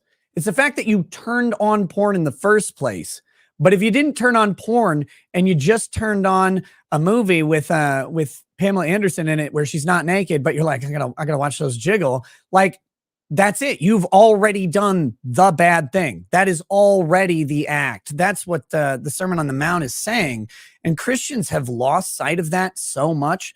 And it's one of the problems that I have with interacting with the church and church groups and stuff is because they really focus on specific acts that are destroying our society. And they neglect the entire teaching from what they'll acknowledge is the most important teaching of Jesus. Like you just left out the whole part where it's all about what's up here and how we're all fucked up. And that's the point of grace is like, you can't get away from your brain breaking these rules. You're not breaking these rules just because you keep it all inside like a stoic Vulcan. You're still doing it. That's the thing. Focus on you. Anyway, there's my rant off. Yeah, no, dude, 100%. I agree. You're already when you're in the headspace, you're already committed the sin, right? That's the whole Of point. course. So Yeah, yeah, I'm sitting right now. yeah, exactly, dude. I'm thinking about this right now. That's all I've been thinking about all day. No, but yeah, and it brings back a good point to my buddy Matt. I think it's Matt Fauci in the chat. He was saying that, women, the reason he thinks men have this issue and there's such a high amount of men that are not able to have another vice is because women, again, young women that are 20s, maybe even early 30s, only seek out the absolute peak top, like the peak of man, which is an entirely different discussion, right? And I tweeted that out the other day, unrelated, where I'm like, the amount of men that fit this demographic in the US, 19 total. And it's like the amount of women that fit the demographic that they want and say they want to be with these men, 10.5 million in the US. It's like these 10.5 million women are fighting over these 19 guys. So that's Yeah. the issue. And there's a different balance too that it was on the Whatever podcast and I saw a clip of it. It's this dude, he's a bald guy and he's got like a big beard and a nice suit or whatever. He was talking about how he bangs a bunch of chicks. Great, perfect. Like, okay, I don't care. But one of the chicks, he ended up making a good point though. This is what annoyed me about it. One of the chicks says, well, what? So you wouldn't date a girl with the same body count that you have? And he says, no, she wouldn't even be on my radar. He's like, what? How's that fair? And he's like, okay, because it's not equal. And here's why it's not equal. How many 18-year-old men are invited onto yachts and to every VIP table at every club and to all of these different private parties? He's like, none of them are. But 18 plus women, all of them. And like, they're everywhere. He's like, it's different. He's like, and that's not a problem, but you have to acknowledge that this isn't a level playing field. So once those numbers are equal, then our numbers can be equal. Yeah. And it was like, he was, I don't fully agree with the like red pill points and all that stuff in general, but there is a completely different lived experience for younger men and younger women. Look, if you're a average or even below average plus chick, you're going to get attention from dudes like crazy from the time that you're, let's face it, younger than 18, but especially when 18 to 25 to 30, like you are living the fast lane. There's this girl that was on the Dick Show and she's gorgeous. She's gorgeous, but like I followed her on Instagram after talking with her on the show and her life is so fucking weird because I don't know anything about like her home life because every picture she's on another private jet to another party at some other place in the world with another yacht and a bunch of other beautiful people. And I'm like, who lives like this? And she's like, I'm studying to be a master's degree in psychology. I'm like, you're getting a master's degree and getting dick down on a yacht, I think. But it's like, that is not an experience that a 25-year-old guy has unless he's born to a billionaire. That's the only way. Like, if you're a young man, you're a 25-year-old man, you're going to get on all these yacht parties or whatever, you're throwing them with dad's money, probably. Yeah. Like, that's the most likely outcome. If you're a hot 25-year-old woman, you can go anywhere in the world as long as you're willing to pay the price tag for it. On some guy's dime, he will bring you. Somebody will. Yeah, that's funny that you said that because there's this girl that used to go to my gym and she was rocking. Like she was a rocking chick. And for years she moved and I didn't see her for probably like 4 years or talked to her really. But dude, I talked to her kind of casually on and off on Instagram and she was always in another country or another state on the coast in some beach. And it was just a different guy that she was hanging out with. But funny enough, she never posted pictures with them, but she'd always get them, I guess, to take pictures of her on the beach or on their boats and shit. And now she's like 29 and she did that for like fucking 6 years now, probably.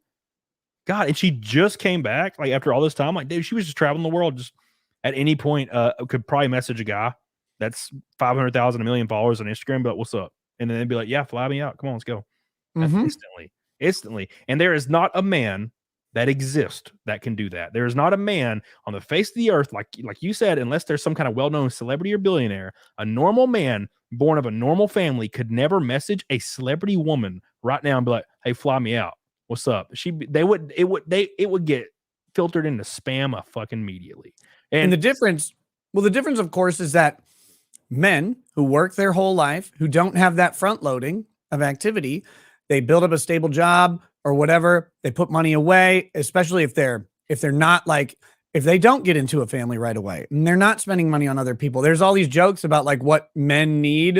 And it's like just a folding chair, a TV tray, a shitty mattress on the ground, and a TV and like an Xbox, and you're fine. Like you come home from work, that's it. And then you lay down, wake up and go to work the next day.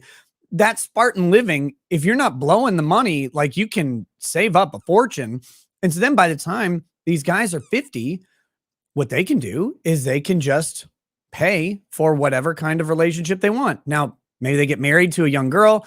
They've built up a nice nest egg and they do that. And a lot of these red pill guys talk about finding guys or girls who are like 22, 23, 24, which would kill me. Like fucking intolerable talking to them. But they can find a young lady if they want to do that, or they can just pay for their own sexual gratification and not have a long-term commitment. And women in their 50s have a much harder time doing that because there are realities about the different types of attractiveness towards the opposite gender. Women aren't typically as loaded on looks as men are. And so, an older guy who has the other aspects filled out, great. But guys are really, really focused on looks. And if you're 50, you don't need some chick's job. Like, who cares where she works at all? I'm going to provide. That's the thing. And so that actually pans out in the opposite way later. And it's interesting because like it's just being said now all over the place. And people are trying to draw conclusions from it, but it's been true for a very long time. Yeah, I feel like it's just subconsciously written in our biology. It's just how it works. Now, the issue is when people like obviously there's when Fresh and Fit started blowing up and whatever, it's now every motherfucker has one. Dude, I don't even scroll reels anymore because I just can't. But when I would scroll constant fucking the man conversation thing. There is so many, and I don't even recognize 95% of them. And it's gotten so bad that the people that are like on these shows, like speaking about these intelligent biological conversations, are like real dumb sometimes. They're like, yeah, bro, oh yeah, but what he have money? What she bring? And I'm like, the fuck's like you can. They're just borrowing. Everybody can do this fucking show now, and no, they can. And ladies, if you want to make money, let me help you. Be hot. Well, that's the first rule of women making money in a real easy way in general. Don't even be hot. Be conventionally attractive. Spruce yourself up to a 6, and then talk about how women today don't get it. Yeah. Women today just don't get how to be a traditional woman, and this is what men want, and women don't need rights. You do that. You run the Pearly grift, but it's not just Pearl. I fucking Instagram reels, like you said. I have these women psychologists all the time, and they're like, oh, yeah, this is why men are and I'm like, you're just borrowing the same shit. It's the same regurgitated shit from everything. You're just telling guys, like, and this is why I hate it.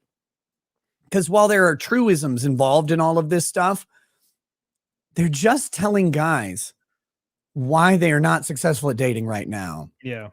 And the guys go, oh, that's why. But here's the thing. That might be why, but it might also be because you're fat, you're stinky, you're lazy, whatever. Like you're not good, you're socially awkward, and you need to work on different things. Those might also be the reason. But every guy gets to go, oh, man, women are a fucking dumpster. It's like 400-pound guys on the internet. Holy shit. There was a guy in my locals the other day. And I mentioned Megan Fox, like the actress. And he's like, she has a meh featureless face and her body is mid. I'm like, that is the most internet shit I've ever seen. Some guy coming out, Megan Fox is mid. It's like, dude. Dude, who are you? I was literally about to make the same point. Whereas there is a lot of truisms in a lot of these shows. The unfortunate truth is every single person watching the show attributes the information being said to their personal life, and it almost never applies because the women that are watching it are like 300 pounds and they're getting mad. They're like, I would never need to date a rich man. It's like, bitch, you don't have the opportunity. Fuck off. Then you'll have a neckbeard. You would just to support the buffet diet. Hell yeah. And then the neckbeard guy is like, yeah, bro, like I'm too high valued. I'm like, no, you're not. You've ticked none of the boxes. You are not. These are a subset of women and a subset of men. The subset of women is slightly larger, but the subset of men is very small. And then you have like 19-year-old dudes being like, yeah, bro, like, what do you bring to the table? I'm like, bitch, you are a 19-year-old guy. You don't bring shit to the table either. You are not in this conversation at least for 20 years, and you're at least 800 grand away. Like you're not close. But people keep attributing it. And I used to talk about it because it was, it was really popular like 6 months ago. And I would talk about it on my shows, and like women in the chat would get so angry. And I know 90% of these women in this chat, I know them. Like they've been in my chat for years. And let's be honest, they're like mid-30s. They're not 21. They're not supermodels. I'm like, this conversation doesn't apply to you. It doesn't apply to you as much as it doesn't apply to me either. It's just we're talking about like the biological structures of these people that can obtain whatever they're looking for. Yeah. And it's interesting because everybody forgets that these conversations presuppose a lot of very important variables. One, the presupposition that the people involved are looking to start a family with a whole shitload of kids. Like if you want to have one kid, you don't need to find a 22-year-old girl. Yeah. Like you don't need to do that. If you want to have like 10, I mean, you better find a pretty young lady, like, cause you got time on your side. And then there's, but it's like, there are a ton of dudes and women out there who aren't interested in having kids, which is fine. Then you don't need to find someone like way down on this biological clock, because there are a bunch of women in their 30s and 40s who are fucking smoking hot, hotter than any 24-year-old you'll see, even though Pearly Thing says differently. But she's talking about this biological reality of our need to procreate. I mean, yeah, don't get me wrong. I think kids and babies are great. But I think a bunch of people probably shouldn't have them. Not because like they're incapable or whatever, but because they don't actually want that. And we shouldn't be trying to convince people to like live this life that they won't actually want at all. And it's weird because that's how all these conversations frames like, well, because I'm going to pick this girl because it's the best fit. It's like, well, I mean, if that's what you want, but again, heaven forbid anything happened to Lady Raggets ever. I mean, a 22-year-old, I would not be able to talk to this person without putting a gun in my mouth. They're awful to talk to. Yeah, you should bend them over and then send them on their way. That's what I do. No, thank you. I couldn't fathom having a conversation with them. I would have to have somebody like with some level of lifetime experience consummate with mine. Like which thank God. I've been married to someone for fucking 19 years. We understand each other. We're here. Being here on life and having someone here is a chore to discuss something outside of anything like very petty and surface level. Yeah, dude. I had a conversation with a girl, 28, I think, years old. Had a conversation for like an hour about like ethereal space, like hypothetical, like spiritual shit.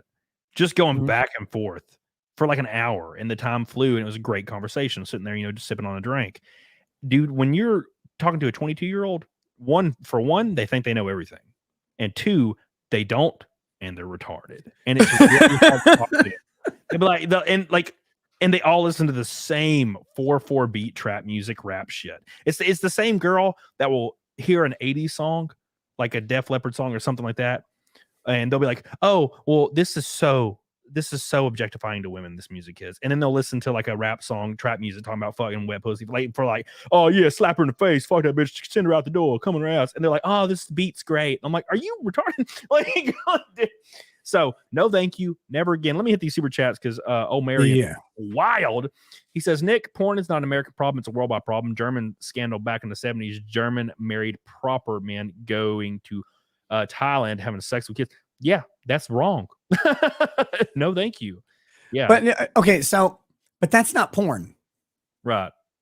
That's not porn. That's a different problem that is ubiquitous around the world. And that is that there's a penchant for adults and a lot of times adult men, unfortunately, to harm children for their own sexual desires. And then there are countries that facilitate that sometimes. Like I believe Colombia has prostitution legal down to 16 or something like that. The only reason I know that is because the Secret Service got arrested in Colombia for hiring a bunch of Colombian hookers and having cocaine and all that shit. Because the Secret Service like, well, let's have an awesome party, I guess. Like that was their thing. But yeah, sex tourism and particularly amongst children in these kind of third world or emerging world countries has long been an issue. It's not going away. We're hearing about it more and more, thank God. But that's not porn. Like, and people really, really need to disambiguate porn from child abuse, because Brittany Venti likes to do this and kind of conflate those two issues. She's like, well, the porn industry exists only to fuel because it's fueled by the child porn industry. It's like, no, that's actually an insane proposition. The porn industry itself brings in more money per year than Hollywood does. It's a massive industry, and you can have all sorts of problems with the porn industry, but it is not being fueled by child pornography. That is a black market that exists and will exist with or without the regular pornographic market. They're completely different issues. One is people maybe overemphasizing an adult sexual relationship or an adult sexual encounter. The other is people have always had problems harming children. And throughout different parts of our history, we've made it okay or normalized it. And then we've gone back to a place where, like, right now we think it's bad. But if you notice, we're pendulum swinging in America right now towards this idea that harming children isn't actually harm. Well, they can consent, or this person's born that way. No, fuck that. Harming kids is always bad. It's universally been bad, no matter how much it's accepted. But again, that problem has persisted long before internet pornography. I mean, you had popes fucking children when the internet would be, 1,000 years away. So this is a thing that it's two different problems. Just because they both involve sex does not mean one goes hand in hand. Yeah, I feel like that's conflated with a lot of stuff too. Marion says all addictions are questionable. Each person chooses their poison. Mine is cigarettes. Ban them, and I'll find a way to get them. Booze, drugs, porn, sugar, fat. Everyone has their poison. Agreed. And that's the exact point. 100%. When do you stop? Like, because if you set the precedent right there, oh, we can ban porn, then suddenly, like, any party could come in and be like, well, we're going to ban sugar. Now we're going to ban pizza. We're going to ban drinks. All soda's gone. We're going to ban growing your own food. We're going to ban, like, everything that could even be misconstrued as being wrong. And then suddenly you're in a small city that's densely populated and you're wearing a jumpsuit and you have a number on you because it's for your own safety. And that's kind of the issue is freedom has negatives and it has positives. But to exist in that freedom, we must exist with the negatives and the positives to be truly free, which we are not. But you get what I'm saying. Fire PA says, have we not learned from prohibition? The harder societies try to ban something, the more people will seek it out. The right better get comfortable talking about sexuality because the alphabet people own that space currently. That's for damn sure. Thank you, Fire PA. I love you. I appreciate you. Holy Ozone, my boy Rob says there was a paywall for porn and stuff with strong language once, but the internet opened up with anybody with a computer. Only solution I can think is parents need to parent, and that's it right there. Always the solution. Always. Look, and here's the thing. Not speaking from experience as a parent, because thank God I haven't run into this issue yet. I don't really want to, but I'm anticipating that at some point it'll probably happen. But that being said, speaking as a child, it doesn't matter what you do, how much you monitor it, what restrictions you put on it, they're going to find it. It's going to happen. And it happened before the internet, long before. Every generation has found a way, whether it was some guy who drew an 8, turned it sideways and dotted the middle. He was like, oh shit, them some titties. Like, that's how it goes. Like, that's where it starts, because we have, especially teenagers, as they're going through puberty and they're being flooded with these fucking hormones that they haven't dealt with in the same way before. And they're friends and stuff. They're starting to look at girls that they've been friends with forever. And they're going, holy, what is that? I want to grab that thing. Like, it's just part of humanity. Yep. We are visual creatures in a lot of ways. Once those hormones take over, there's no stopping it. So you can try and ban everything. What you really need to do is prepare your child as much as possible for literally having healthy, age-appropriate conversations about sex and sexuality, respecting not women, respecting men and women, respecting people for who they are, and understanding that sex is something that you need to cultivate in a very specific way based on your goals, beliefs, traditions, whatever. If you're Christian, you probably want that person, you probably want to coach your kid towards finding a spouse and not fucking everything that walks. If you're a person who fucks everything that walks, maybe not. Maybe it's a different conversation. I don't know. But that's the thing that you need to do. And you don't need to beg your fucking government to do it for you. And in fact, stop begging your government to do anything for you, because I guarantee you, just like everything else, they will fuck it up. Yep. Just like when they push out websites and you can't log on for 6 months because the government runs it. That's pretty much how that works. So yeah, you should never be in favor of the government doing something to improve your life. You should want the government to do the government's role in your life should be minimal at best, maybe not even existent that you can notice. But unfortunately, it's not that way because I got another letter from the IRS today. I guarantee, God, fuck them. I guarantee you, if we start letting the government protect our kids from exposure to pornography, you will have pornography blasted directly into their brains through radio frequencies in the next 2 years. You know, like you know the government. You know how they are. They'll be like, "Oh, well, the best way to do this is to give them all the exposure right away." And then they'll be like, "Okay, now they have to learn in 2nd grade and they get to watch porn and anal porn and stuff." It's like, no, that's not what we wanted. It's like, oh no, this is the best way. I promise. Because if you set the president with a different party, the next tyrannical party can come in and use the same rules to fuck everything up. That's the whole point. And to what you just said, the way they'll deal with pornography is we're going to ban pornography, but kids need to learn about sexuality somewhere. It's a big conversation. We have to have it. So we'll bring in these specialists. Every specialist they talk to is going to be a 300-pound ambiguously woman or male thing with a lip ring and a butt plug in. And who's going to talk about today, 2-year-old or 2nd graders, we're going to talk about double fisting. And you're like, wait, what the fuck? And they're like, no, you need to learn about all lifestyles so you can learn to respect all kink. And we really need to get kids into this stuff next. So next we're going to talk about safe ways to asphyxiate while jerking off with one hand. No, that's not what I want. It's like, well, I mean, we have to educate them so they stay away from this stuff and blah, blah, blah, blah. That's what you asked for. And it will be what you asked for. Because when you ask the government to intervene, you are not asking for your thing. You're asking for how you would do your thing. But that person in government is not you. Remember, we all like to laugh and make fun of little commies. And we're like, they think they're going to be in the top 1% that control everything when their ideology comes in. So do you. So do you. Every fucking time you ask the government to ban something, you think it's your idea that they're going to run with and ban. That's not how it works, bucko. Jordan Peterson would tell you this too. That's not how it ever works because you're not in power. It's going to be some weirdo like Josh Hawley being like, now we need to ban pornography. But that's going to get tempered by AOC, Ilhan Omar, Dick Durbin. All these other Democrats are going to have to round out that idea of what healthy approaches to government regulations on sexual programming and sexual education are. And it's going to all come full circle into being, wait, this isn't the shit I asked for. This is some fucking tyranny and weird stuff in addition to the fact that I just wanted porn banned. It'll be like, well, only trainee porn's allowed. Brace yourselves. What you ask for government always comes back on you 1,000-fold. Fuck them. Don't give them an inch. That's for damn sure. And the funny thing is, what you just said, when Cuties came out, the Netflix movie that was pretty much just 10-year-old girls like dancing in thongs and fucking twerking and shit. There was actually a shot. I remember I watched, I think Charlie, like Moist Critical, did a video and he showed clips from the movie and it was hard for me to watch. And I'm like, dude, I watched Faces of Death and shit when I was growing up because, internet was young. I was watching all that shit and it was hard because they would like zoom in on like a 10-year-old girl's crotch, like on the skimpiest clothing, and it wouldn't break it for 10 seconds. It would just be her crotch moving around, shaking around, and you could like almost see through everything. It was rough. And I'm like, fuck this. So I didn't even finish the video. And I remember when it was getting obviously a lot of backlash. Of course, the critics were saying it was the best movie ever.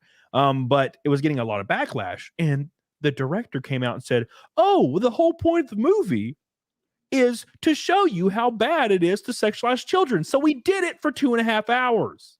I'm like, you could have probably just released a movie that's 1 minute long that says sexualizing children is bad, and then the credits roll. You didn't have to show me girls dancing naked for like 2 hours straight just to prove I already know it's bad. You just gave millions of people like an ability to freaking make some stomach pancakes to a movie that you were claiming is supposed to. That's like me saying, hey, Nick, I'm going to prove to you murder's bad, and then putting a gun up to a random dude's head at a bar and shooting his head off and be like, see, it's bad. You can't. I don't know that guy. You can't charge me. I didn't do anything morally incorrupt at all, Nick, because I'm showing you murder is bad. Therefore, this was good. There are ways that like Cuties could have given the same shitty storyline that it had without doing that. Like, and the main way it is not have the cinematography of the guy focused in on the girl's like vagina. Like, don't do that. Like, don't do that. if you're gonna have them do like their sexy dancing or whatever, because you want to approach that topic, have it be a wide shot or whatever, or maybe show like the kind of horrified faces of most people in the crowd, but the like way too excited faces, that one dude named Lenny or whatever. Like there are ways to explore artistically the theme of this. And that's why I never bought this fucking explanation for Cuties, by the way, is that I don't think that was actually the thing. I think they wanted to tell a story that they found to be real, not talk about the story of the victimization of some girl through sexualized dancing or whatever. But like there are ways to explore those stories in art. We've done it forever. We just usually don't do it by over-sexualizing children as part of like, well, the end justifies this. No, it doesn't. Your movie doesn't justify this. Yeah, dude.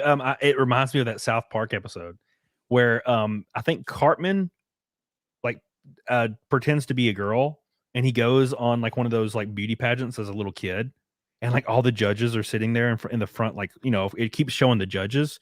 And like when they would like dance and like in their bikinis, like their little tiny bikinis, you know, because they're like 4 or 5 years old, the judges were just masturbating. They're like, oh, all the judges in the front row are just masturbating as the kids like in like the little pageants are dancing. And it's the same shit. It's the exact same shit.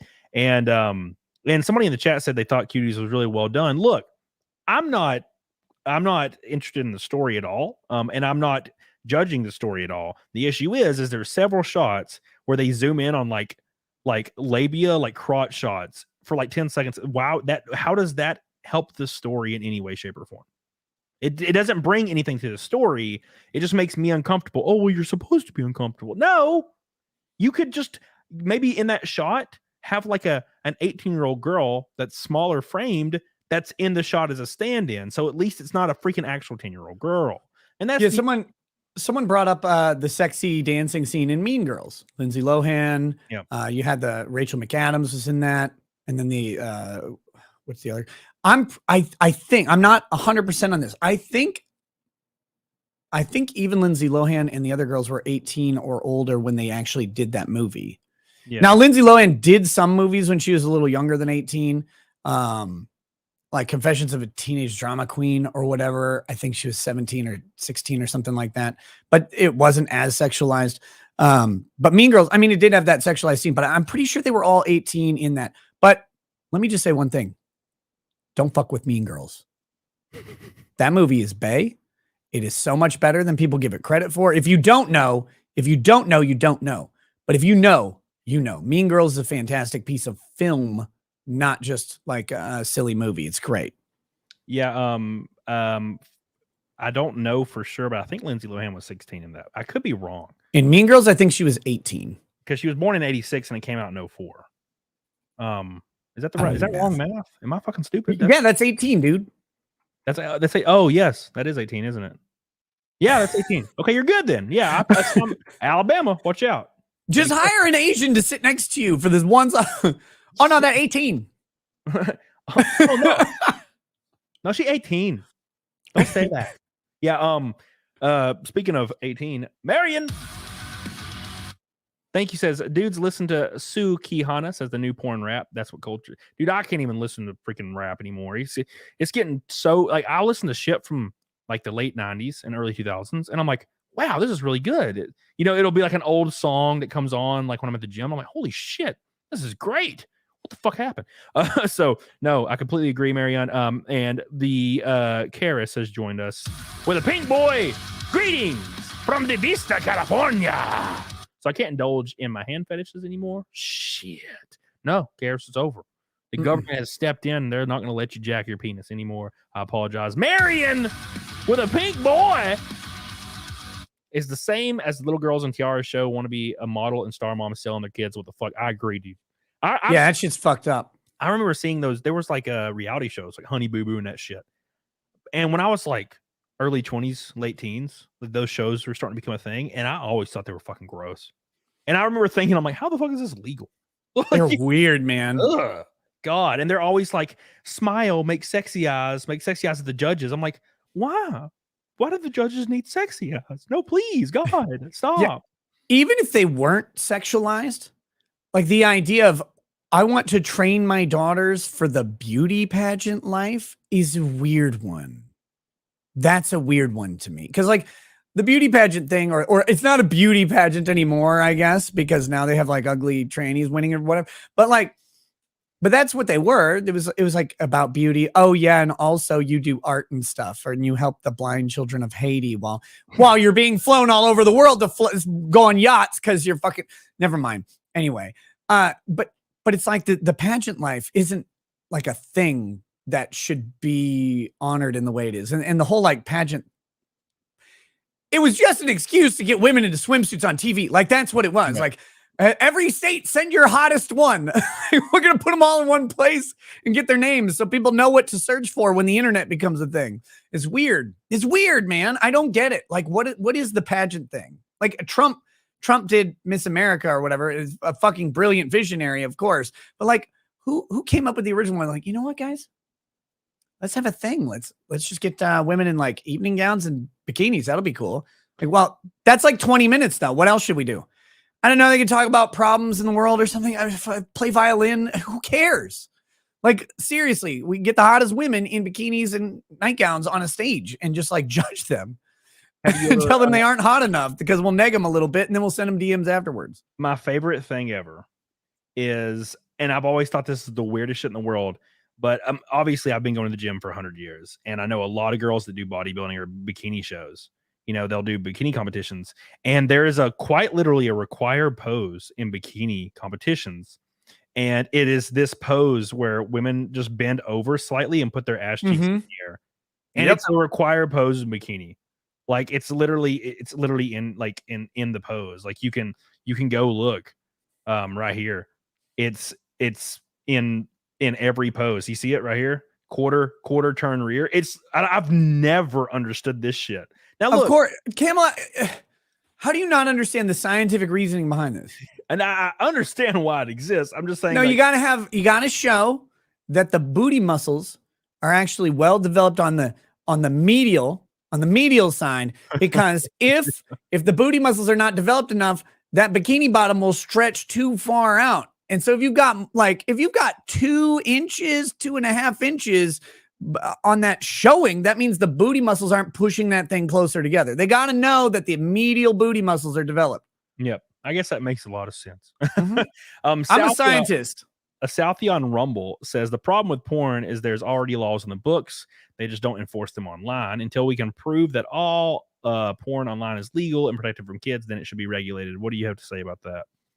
It's so many people do this. They do this, and look, porn has been protected as speech since it was codified in the Miller decision, I believe, with the Miller test in like 1968, and the first application of the Miller test was like 1972, and all of the applications to professionally produced pornography, it's always legal. It's always legal. So what people point to is like, well, obscenity is illegal, porn is obscene to me. And then the Miller test says basically, is there an artistic value that supersedes the prurient interest in the thing? A prurient interest means basically a majority rule subconscious sexual interest in a thing. Porn obviously is prurient, right? We look at it, it's about sex. But is there artistic value? Is there a storyline? Is there acting? Is there plot? Is there some artistic message being conveyed? Guess what? That doesn't take much. Literally the background, the scenery, the cinematography, as even if filmed on some shitty camera with shaky cam or the amateur look, that's actually considered as part of the storytelling devices of these things, because we are so fucking cautious on protecting speech and not just banning things that we don't agree with, that we go so far as to say that basically any artistic value justifies the underlying prurient interest. Now that changes, of course, in scope as you get into children. But the fact that you can have some seriously fucked up, degenerate porn happening and the storyline is fine, fine enough to pass that test. And people are like, oh, porn would never pass, modern porn on the internet would never pass the test. Dude, Step Bro, I'm stuck in the washing machine is a storyline, and it actually is telling an artistic story about this weird, the weird sexual tension between unrelated siblings put together that like some people go through, and it's obviously sexualizing it. And the fact that it's so fucking popular should bother everybody, but it should also say that there's some underlying issue going on with sort of this sexual fantasy that's being built around the taboo of a family. But that's a thing that's being explored in this topic. Now, the fact that the two actors are both like 37 and one of them's a jacked black dude, no one even cares because they're just watching the porn at that point. But that is the artistic story. And the artistic story used to be the pizza guy or the cable guy or whatever. The stories change over time. They don't need much. It's the thinnest veneer of story justifies the underlying work. Again, until children are involved, that's when we start going, okay, you need a hell of a lot to justify even a non-sexually naked child, which, by the way, a lot of times ends up being legal for other artistic reasons, even though I kind of disagree with that. But that it does. It's a balancing test. It's a 4-part test, but the main balances are, does the art outweigh the prurient interest? And it's hard to find something that is purely prurient under the definition, because even like the shitty casting couch video with the same white leather sofa that's going to have so many glazings of cum on it by now that it's embarrassing, that's still part of the storytelling. It's a casting couch. The fantasy they're selling you is that this woman is, I'm coming in for a photo shoot. Oh, I guess I'll drop my pants and get ass fucked on the table. Like, it's all an act. Like, we all know it's an act. Like, the whole thing's an act, but it's that fantasy of, oh man, if I was a casting producer, I could bring this girl in and I could give her shot. Like, that's what they're selling you. It's a story. But everybody, they pontificate about this all the time. Oh, modern porn would never pass the standard. Like, bro, like, why are you watching these scenes? Like, ignore everything else. And when you go and you look at porn, because I know you do, I can't, I'm going to be in porn. Yeah, sure. And no, not November for 23 years. Fuck you. Anyway, no, you're not. When you go and click on the scene, why do you click on it? Because the headline, whatever, it matches up with whatever you're looking for, because that's the story they've sold you. That's the story that it is. And it's real. You may not agree with it. You may think it's a shit story. Well, guess what? So is Blue's Clues. But that shit's on TV too. Yeah. Southeast, same Rumble Ranter, said, that's the thing with most porn. It's not professionally shot nowadays. Girls Do Porn has just been charged with sex trafficking. Girls Do Porn, for context, was charged because a lot of the women did not know the videos were going to be released, and most of them didn't sign anything. And most of them claim that they were forced or coerced into doing certain things, which I don't think falls under anything. The other thing with Girls Do Porn is believing the allegations. Some of them were transported several hundred miles. Yeah. And their IDs were taken to make sure they were legal to do the photo shoots or whatever. And their materials that they would use to be able to get back home were withheld until they would agree to the following things. Now, again, these are accusations. I think that certainly the porn industry has plenty of propensity for causing harm to people. But so does every industry. This happens. For anybody who's confused about, oh my God, how did the porn industry facilitate some guy grabbing a young woman, driving her hundreds of miles away, taking away her ability to leave, and then coercing her into sex? Yeah, bosses and secretaries have done this for 100 years. Like, this happens in every industry all the time. And this stuff gets pointed out in porn with frequency. And they're like, look, it's because it's porn. It's like, no, it's because it's people. It's because it's people. And there's an ability for someone in some sort of leverage victimizing someone else. They do it all the time. Every industry, everything ever. And the conversations around this drive me nuts. You don't have to like porn. No one has to. I don't particularly care for it. Again, I think it's damaging, mostly traumatizing to the actors and actresses. It's a trauma that they're choosing the majority of the time. But again, do you want to know why it's not professionally shot now? It's because somewhere in the late 90s to the early 2000s, what they found was the most popular, most searched for, and most watched pornography was not the professionally shot, inflated tits, makeup done up women. It was amateur pornography. Why? Because they were selling the idea of your sex life. That's the idea. That's the story they were selling. So all that is not professionally shot. No, it looks like it's not professionally shot. But a lot of that amateur shit is intentionally shot that way because it sells better than the more professionally produced and expensive porn. And yeah, that's why they're not 3-hour movies with like absurd plot lines that are excuses for 15 sex scenes anymore. That's why it's just a video clip. That's why it's the same couch. That's why it's the same hotel room. It's why it's the same place. It's the efficiency and economy of making the thing, but it's also the story that's being sold through all of the visual media. And if you're going to try and pretend that the people making porn are not in some way cinematographic artists in the same way that someone making a Hollywood movie is, I got news for you. The reason that the ones that keep being popular is because of intentional decisions that are made in an artistic way that appeal to things that people want. Because if it was just get a girl in there and rail her asshole out until she's crying, those videos get made and don't actually succeed. The way that certain porn companies like Brazzers or whatever, who's like, they own Pornhub, the reason that they do it is they found ways to conventionalize, compartmentalize, and then market different types of things that are popular to different groups in the same way that everybody else does. But it's all intentional. It's the same reason that some guy clicks on Latina every time, and then some other guys like big booty black chicks, right? Some guy clicks on race play. They do all of this stuff in very intentional ways. I don't know why everybody thinks like the porn industry is an accident that dumb people just stumbled into by having sex and a camera was turned on. It makes more money a year than Hollywood. It's a bigger industry. Yeah, exactly. Very well put. Daracuda, love you, buddy. Appreciate you. Get the hell on it, doggone it. And exactly, the only people doing rap correctly these days are indie artists for the most part. They're mostly white. Hobson, which isn't white. Vin J, Whit Lowry, A.K. Ollie, NF, Bazanzi, and Gone, etc. Thank you. Exactly. I appreciate you. Yeah, you really have to go looking. I actually do like Hobson. I used to listen to the hell out of Hobson. But yeah, dude, it's wild to me because these conversations, the rest of that Rumble rant, by the way, was most of social media are some of the biggest spreaders of child porn because it always comes back to child porn when it comes to, we're talking the porn industry itself. And yeah, Facebook and Twitter have more child porn uploaded to them than Pornhub ever did.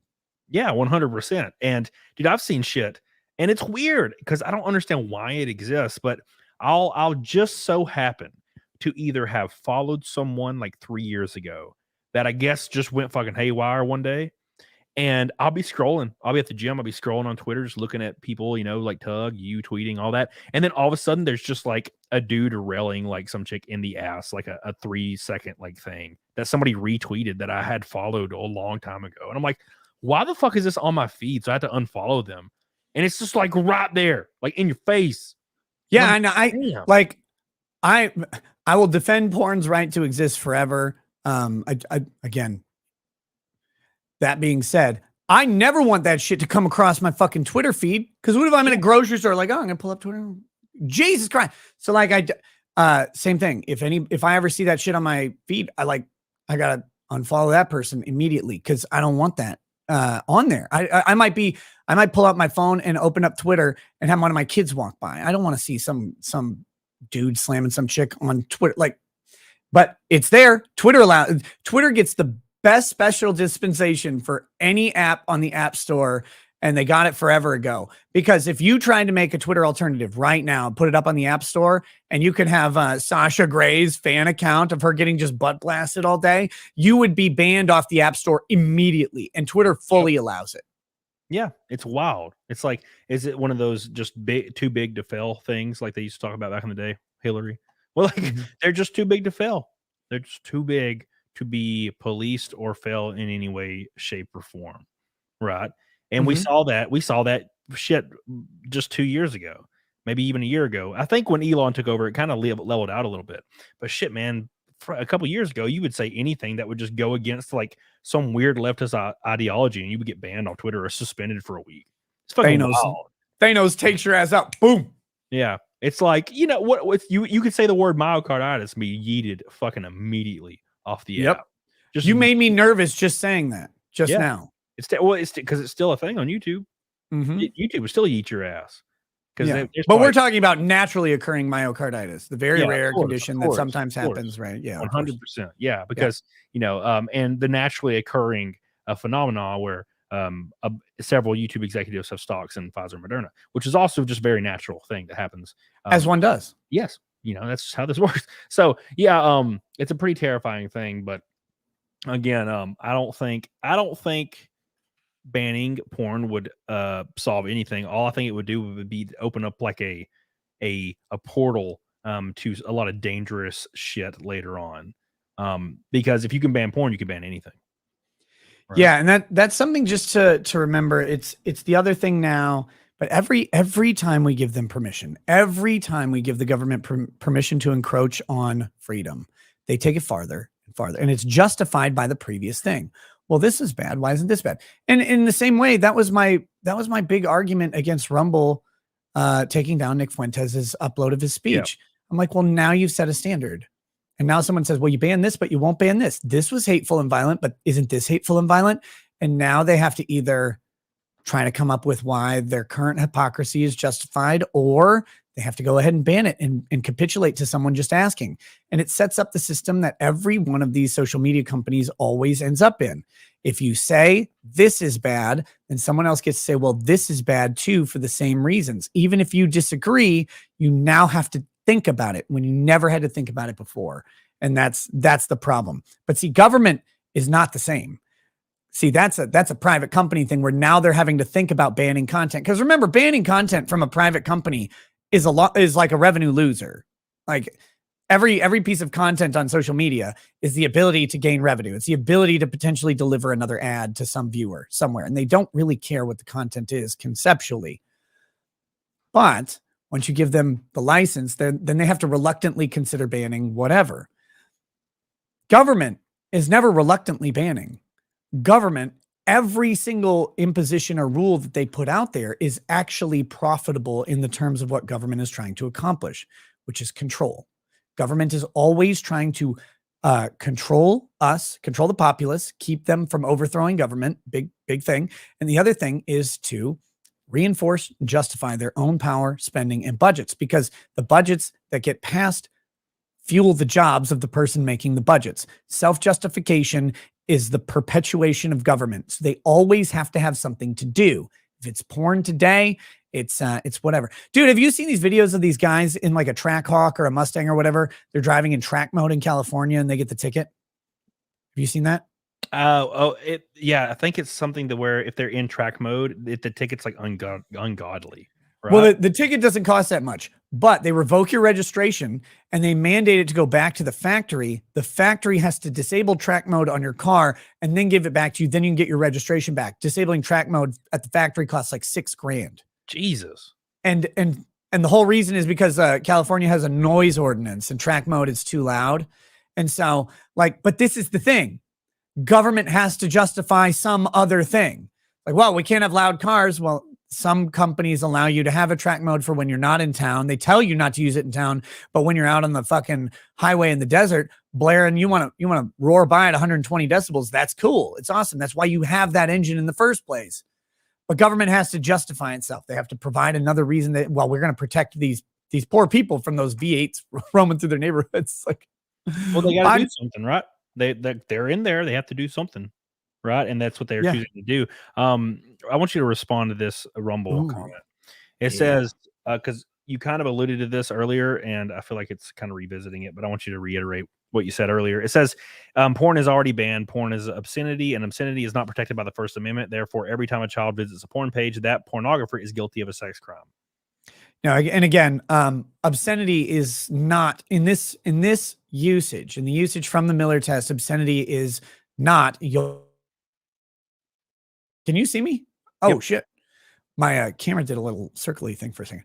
Obscenity is not your common law, your common understanding of obscenity. It's a term of art structured in around the Miller test. And again, the main points of the 4-part test are: is it of a purely prurient interest, which means does it appeal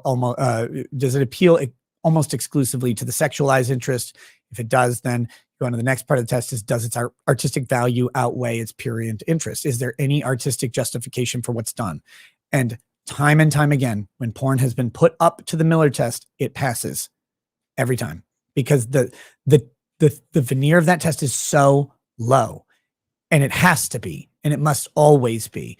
But no one can tell you what won't pass the Miller test except child pornography and pornography that involves murder, like a snuff film, like a legit snuff film where someone is raped and killed. Like, you can't do that. Or just, you know, if it's raped and it's clear, like, and it's actually real, again, those types of things, those are obscene under the review.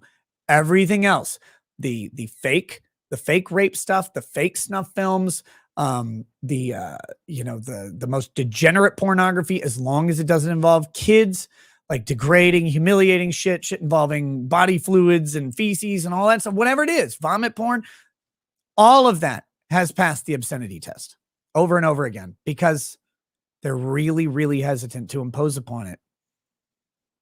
Yeah, it's as simple as that.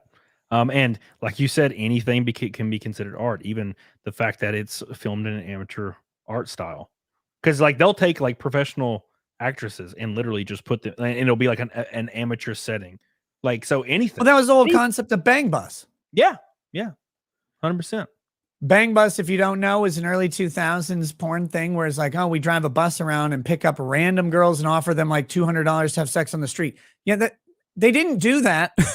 They just walk up to, they didn't just always happen to find some girl that you might have actually ended up seeing in another video and just offer her $200 to have sex with her in the back of a shady, like, fucking kidnapping bus. But that was the meme of it. That was the thing. That was the artistic, it was this play on this sort of idea of like getting the average girl to engage in prostitution because it was like $200 or whatever. But that was an actress that they hired and a contract was signed and all this stuff was built onto those videos. All of them. What hell, ghetto gaggers and facial abuse. These are all the same companies. Latina abuse, radical Jislam, all of them. Like, those are all horrifically degrading and humiliating videos towards those women. And they sign a contract for every single thing, every sexual act, all of the degrading speeches, all of the slapping that happens and the choking or whatever. Like, they agree to all of it, and they can not agree to any of the particular things. Like, you may not like it. It's super disturbing and gross in a lot of ways, but like, that is the artistic, that's what people are looking for when they go to these websites. And that is the artistic quality of it. Again, people are not just stumbling into creating pornography. It's intentional. That's why it makes so much money. And that's why certain companies keep ending up being the ones that produce this stuff. And the parent companies own multiple companies that you've probably heard of or read about. And they're the ones that keep being successful. Because again, they're making the smarter artistic decisions that are bringing people to their videos. Yep. And I just want to put out there that every time I hear Radical Jislam, it makes me so happy, and I don't know why. It's the funniest named website in the history of humanity. I just cannot laugh at it enough. Oh my God. Like imagine being that guy. You know, you're sitting there and you're like, man, I need a name for this, you know, shit. And they're like, he's so fucking funny. Dude, that is the greatest. Like, God, that's like coming up with that's like an Edgar Allan Poe when he came up with like the pale blue eye or whatever the hell the fucking shit was called, or the Raven. He knew he had gold. Radical Jislam. Yep. Immediately. Got to copyright that shit. he did, and deaf and degraded. But no, he's hilarious. I hope to interview him someday on one of my the direct examination shows that I do. Yeah. Well, hell yeah. That'd be a great show. Yeah. Speaking of a great show, real quick, the Red Boys have not stopped because Slaglust with 100 Canadian boy, hot diggity. Damn. First day of vacation and first time drunk in years. Me wanting to see you two puking from Double Five Milk. Ready? My Goomba super chat. Thank you so much. That's Double Five Milk, my friend. You got us there. Along with everybody on Rumble as well, of course. There's a lot of Rumble rants. I appreciate you guys. Some people may disagree or agree in their rants or their super chats, and it's all love and respect because it's a fun conversation to have. And I agree, Southie. Porn should not be available to kids. But again, Like how are you gonna make a law that made my 13-year-old ass not sneak into another room and grab a damn Maxim magazine or a Playboy from somebody's art, stealing a Playboy off a shelf? Like, who's held liable now? One of my friends, they lived on a big property, and it adjoined a bunch of other big properties. There's tons of woods, and he and his brother, man, they stumbled across like a fucking abandoned semi-trailer, and in it just full of fucking Playboys. They didn't put them out there. They found them though. Damn. They'd hike out there. That was their thing. Leave. Okay, wow, shit. And God has delivered. Like, it's like it was fate. And every single show or movie you watch where it's like an 80s kind of feel, like Stranger Things, or I watched a movie recently that was like the exact same feel. It was a really cool movie. I don't even remember the name of it now. But like any of those movies, there's always a scene where like the four like 13-year-old kids like go to their tree house and they like pass out the new Playboy they stole from like their father's closet, and they're all like, holy shit, bro. Like, I was there. I was that kid. Like, I remember seeing a Playboy and being like, oh my God, look at the titties. Look at them, whatever the vagina looks like, 2 little cheeseburger slices. Like, I was like, damn, it's crazy. So how do you regulate? Like, how do you get it? How do you get that out of this? So how do you make it to where a 12-year-old boy doesn't get his hands on a magazine that was sitting somewhere? Like, how do you regulate that? And I don't think you can. I don't think you can either. And because if you could, parents would be happily have implemented those things to regulate them out personally. Like, because believe me, like, obviously porn is a concern for me. I have I have a teenage boy. No, I have one teenage boy and the other's about to be a teenager, right? Like, I have to be concerned about this. And then I have 3 younger daughters.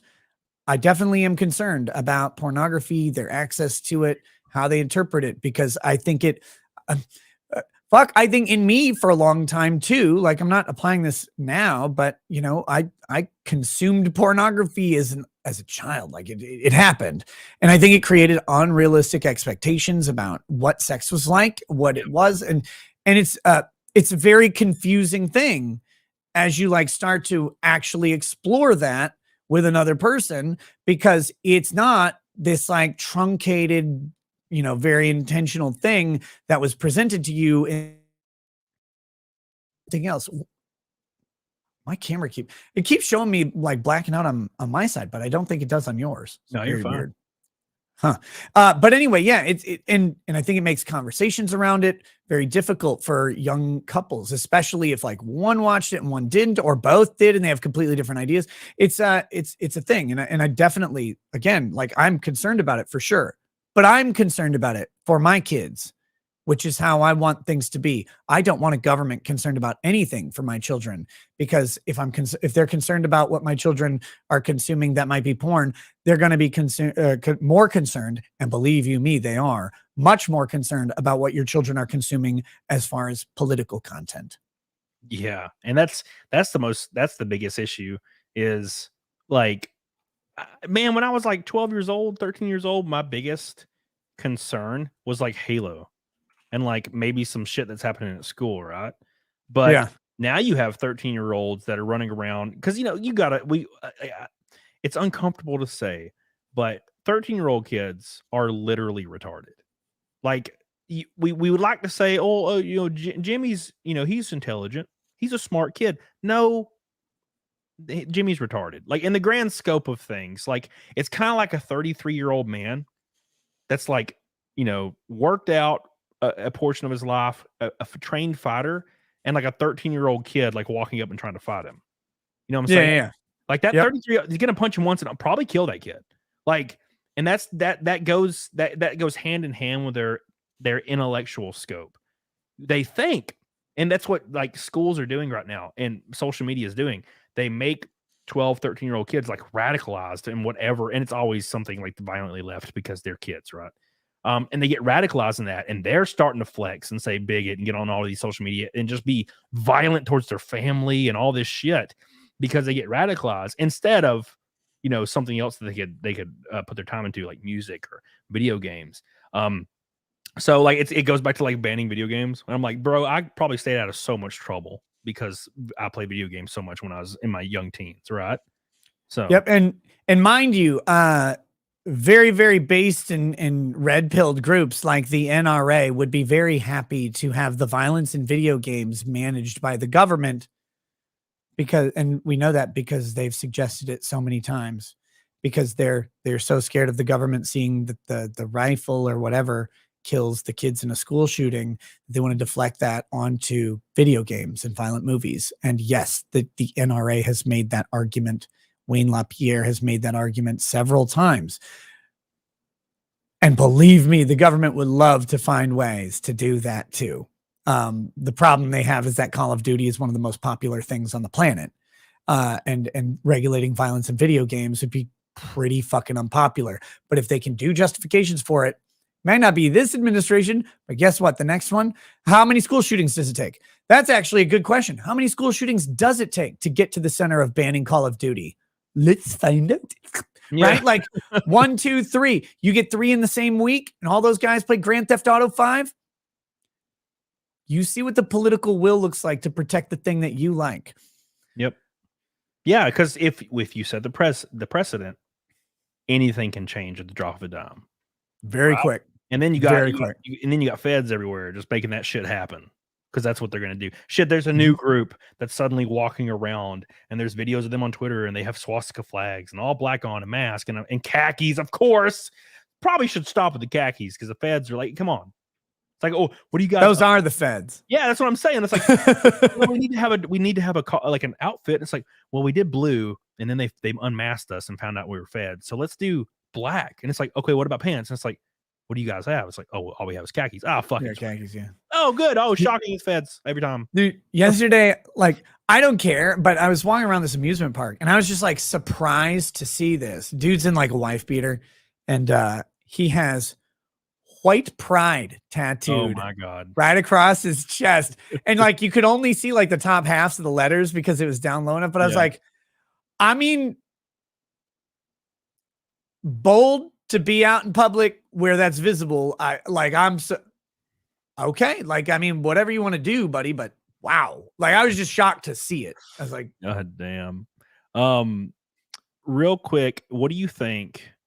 Why do you think? And then I'll read this Rumble rant and these super chats, and then we'll do some Naked Snake and close out. Why do you think? And I know why I think, and I'm pretty sure I know why you think as well. But I feel like it's fun for the audience. Why do you think feds create these groups or infiltrate these groups and try to exacerbate problems? What do you think they do that for? I think their justification is that these groups will metastasize into something violent. So therefore, if we control the flow of that, we can be there to stop a fake violent thing rather than respond to a real violent thing. Right. I think that's their justification. I think really, though, the main issue is, as much as I disagree with most of these fringe groups that they do this to as ideology, the idea is that the government wants to carefully curate and tailor a mainstream political ideology. And the best way to do that is to keep the fringe the fringe. And the most convincing way to keep the fringe is to convince the mainstream that the fringe is violent. Like that seems like ideology 101. Yep. And it gets to the point where we can't ever really know. Like, right? Because you hear about the Proud Boys, and if you've met them, if you've met any of the Proud Boys, it's an odd batch for sure. Yeah. But like, I don't know what they're like now, but I met one a couple years ago, and he's like, yeah, we're just like a group of guys who like decided that, you know, maybe we shouldn't jerk off all the time. You should really like try and find a spouse and have sex with them only. And then, you know, we would do these other things, and we believe in like trying to preserve kind of this Western society that was predominantly white, but we like other people groups. We just kind of want them to fit this Western mold that we had when we formed America. And that's what we want to do. And I'm like, well, how do you get in? They're like, well, first you got to agree to like the no masturbation thing. I'm like, that's kind of weird, but okay. All right. And he's like, and then to get to the next level, you got to have like a group of guys punching you as hard as they can. And you have to recite the names of 5 breakfast cereals. And then they stop when you hit the 5th one. I'm like, Like Cheerios, though? He's like, yeah, or mini wheats or whatever. He's like, you'd be surprised how hard it is to come up with 5 breakfast cereals while you're getting punched. I'm like, I never thought of that. It probably is. It never occurred to me to try. But like, they're fucking weird.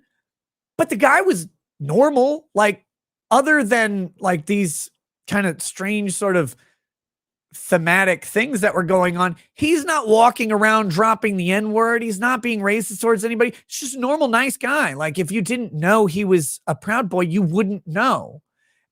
But if you hear about them on the news, they're all murderous racial lunatics who want to deport black people into the ground, right? Like, it's crazy that is how they're portrayed. And so you go, wait, there's a disconnect here.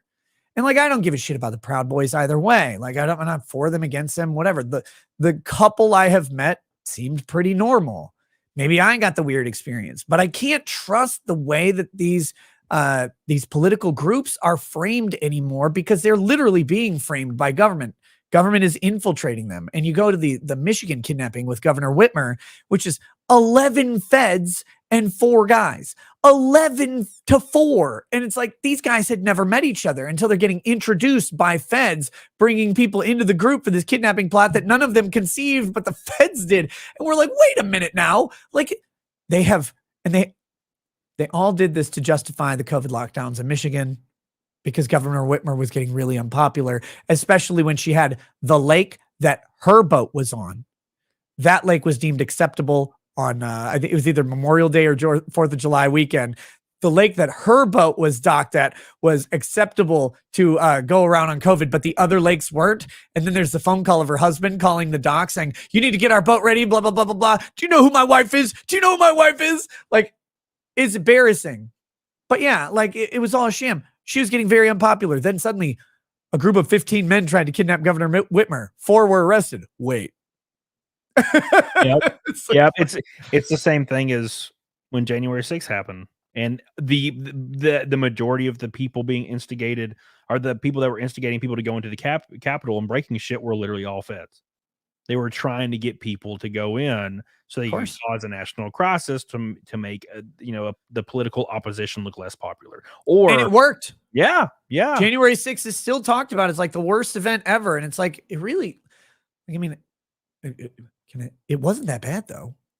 Yeah. Like, it wasn't that bad though. Yeah. I don't know how to tell people this. It wasn't that bad. Like, the people who died, well, first of all, we don't get to count the suicides that happened later or whatever, because that's not, like, you don't get to do that. But the people who died were protesters, and many of them died from kind of like the things that people die at in large events, heat stroke, heart attacks, stuff like that. Maybe some response from Capitol police officers, a little controversial. Maybe they caused some of the deaths. Well, and of course, Ashley Babbitt was shot in the face or in the neck or whatever. But like, as far as demonstrations go, it was not really that bad, but they make it out like it's the biggest attack in the history of the world. And I'm like, why? It's all because citizens entered the halls of Congress. I'm like, because they're scared. Yeah. It's like, it's like, well, it's because the people that, are currently in office right now, they probably almost all of them across the board have this weird God complex. Oh, of course. They're untouchable. A lot of them have been in office for 30 years. There is no end in sight. They're going to die in there. And they're making tens of millions of dollars while they're in office. So they have a God complex. So when that happened, they probably deemed it like the worst thing that's ever happened, because they came after us, and we are the chosen people. You know what I'm saying? Yeah, and it's weird because what they have to do is they have to retroactively justify it as a governmental takeover, an insurrection, something like that, because they have to analogize it to the idea that a foreign country invaded and entered the halls of Congress. That would be a much different story, right? Like, a foreign military busting into the U.S. Capitol building would be a big crisis, an attack on the country. But we typically do not consider citizen protest to be an attack on the country. And so you have to create this narrative around what it was and what the motivations were. But when you start practically breaking down, like, okay, so wait, they were going to take over Congress, and then what?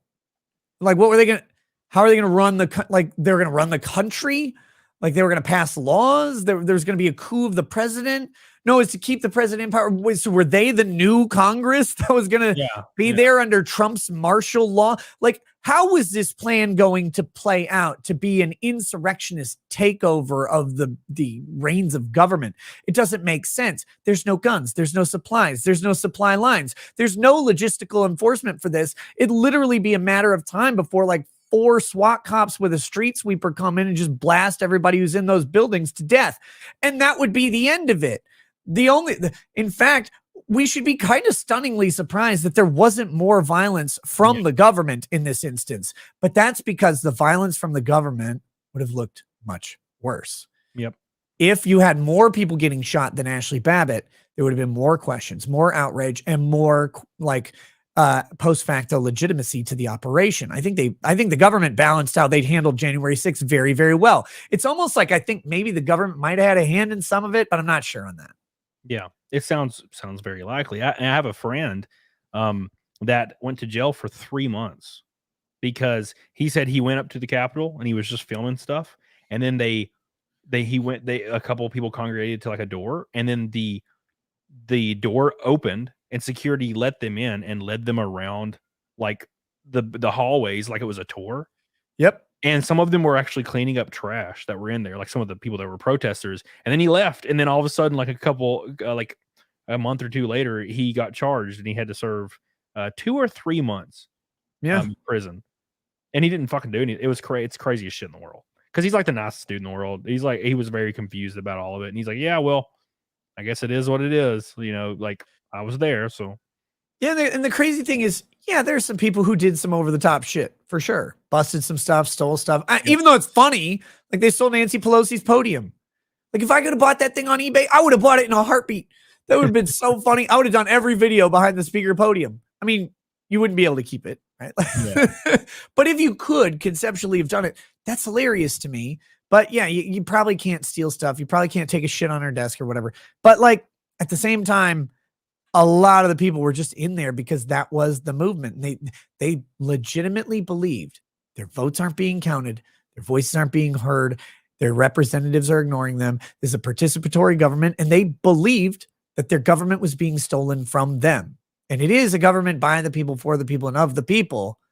And that whole the people got removed from the equations for them. Are they right or wrong? Different opinions on that? Irrelevant at that point. But it was participatory government. And when you feel like you do not have power at a ballot box, then you have the right to speak. Now, of course, if you have proper instigators, it's real easy to turn a crowd of speakers into a crowd of movers. And they did it. They moved people into a place that would get people in trouble and delegitimize the questions that they were asking. Yep. And it worked really, really well because that's going to be their entire running point going forward. For any opposition is going to be like, well, January 6th. And people still like people that are political commentators on that identify with that group will still say that shit every day. They still like, well, what about January? It was such a terrible. I'm like, no one agrees with you. Like only people that are over there like generally agree. And the reason they agree is because they want to win. It doesn't have anything to do with actually breaking laws or whatever. They just want to win. I mean, it's confirmed that feds led people around and instigated everyone. They don't care. No one cares as long as they win. And I said this on Twitter today. There's a large subset of people that identify with these groups that would gladly vote for the end of the world as long as their side won. They don't care. It's gotten so tribal that none of it really matters. And to be fair, I don't even think any of it matters in the first place. I think people are installed at this point. Like it's all too silly. Real quick, Marion says YouTube's now censoring me. Dude, they do that shit a lot. Trust me. I've had people trying to send like 50 super chats. They're like, man, they just won't let me say what I'm trying to say. Turns out welcome to the party, pal. Yeah, dude. Maduro. Watch what happens in porn. Almost never actually happens when you actually have sex. I can see how much too much porn can ruin your sex life. Yeah, I'm sure it can. I'm just too vanilla though. I don't know. It never really affected. Dude, I grew up in the age of the internet. I got cable when I was like 13. You know, cable internet. I was surfing, bro. And cable internet was not invented when I was 13. Yeah, well, that's because you're like, but still, like, it was great. It was, dude. I was, and it never really. I was talking about this on Twitter the other day. I don't think it should be banned, and I I consume porn very rarely. It's like once a month, maybe less, because I have other outlets. But you know, I don't like wall outlets. Yeah, I got a ton of them. Even Camelot's outside. just banging them plugs. Yeah, dude. I love the shot. Marion says YouTube censored me. Amex contacted me about YouTube refusing payment. They're not allowed me to comment any longer. Yeah, so I've had that happen to my buddy Patrick too. He had to like call his bank and everything. It was wild. Marion, thank you, baby. I appreciate all your support tonight.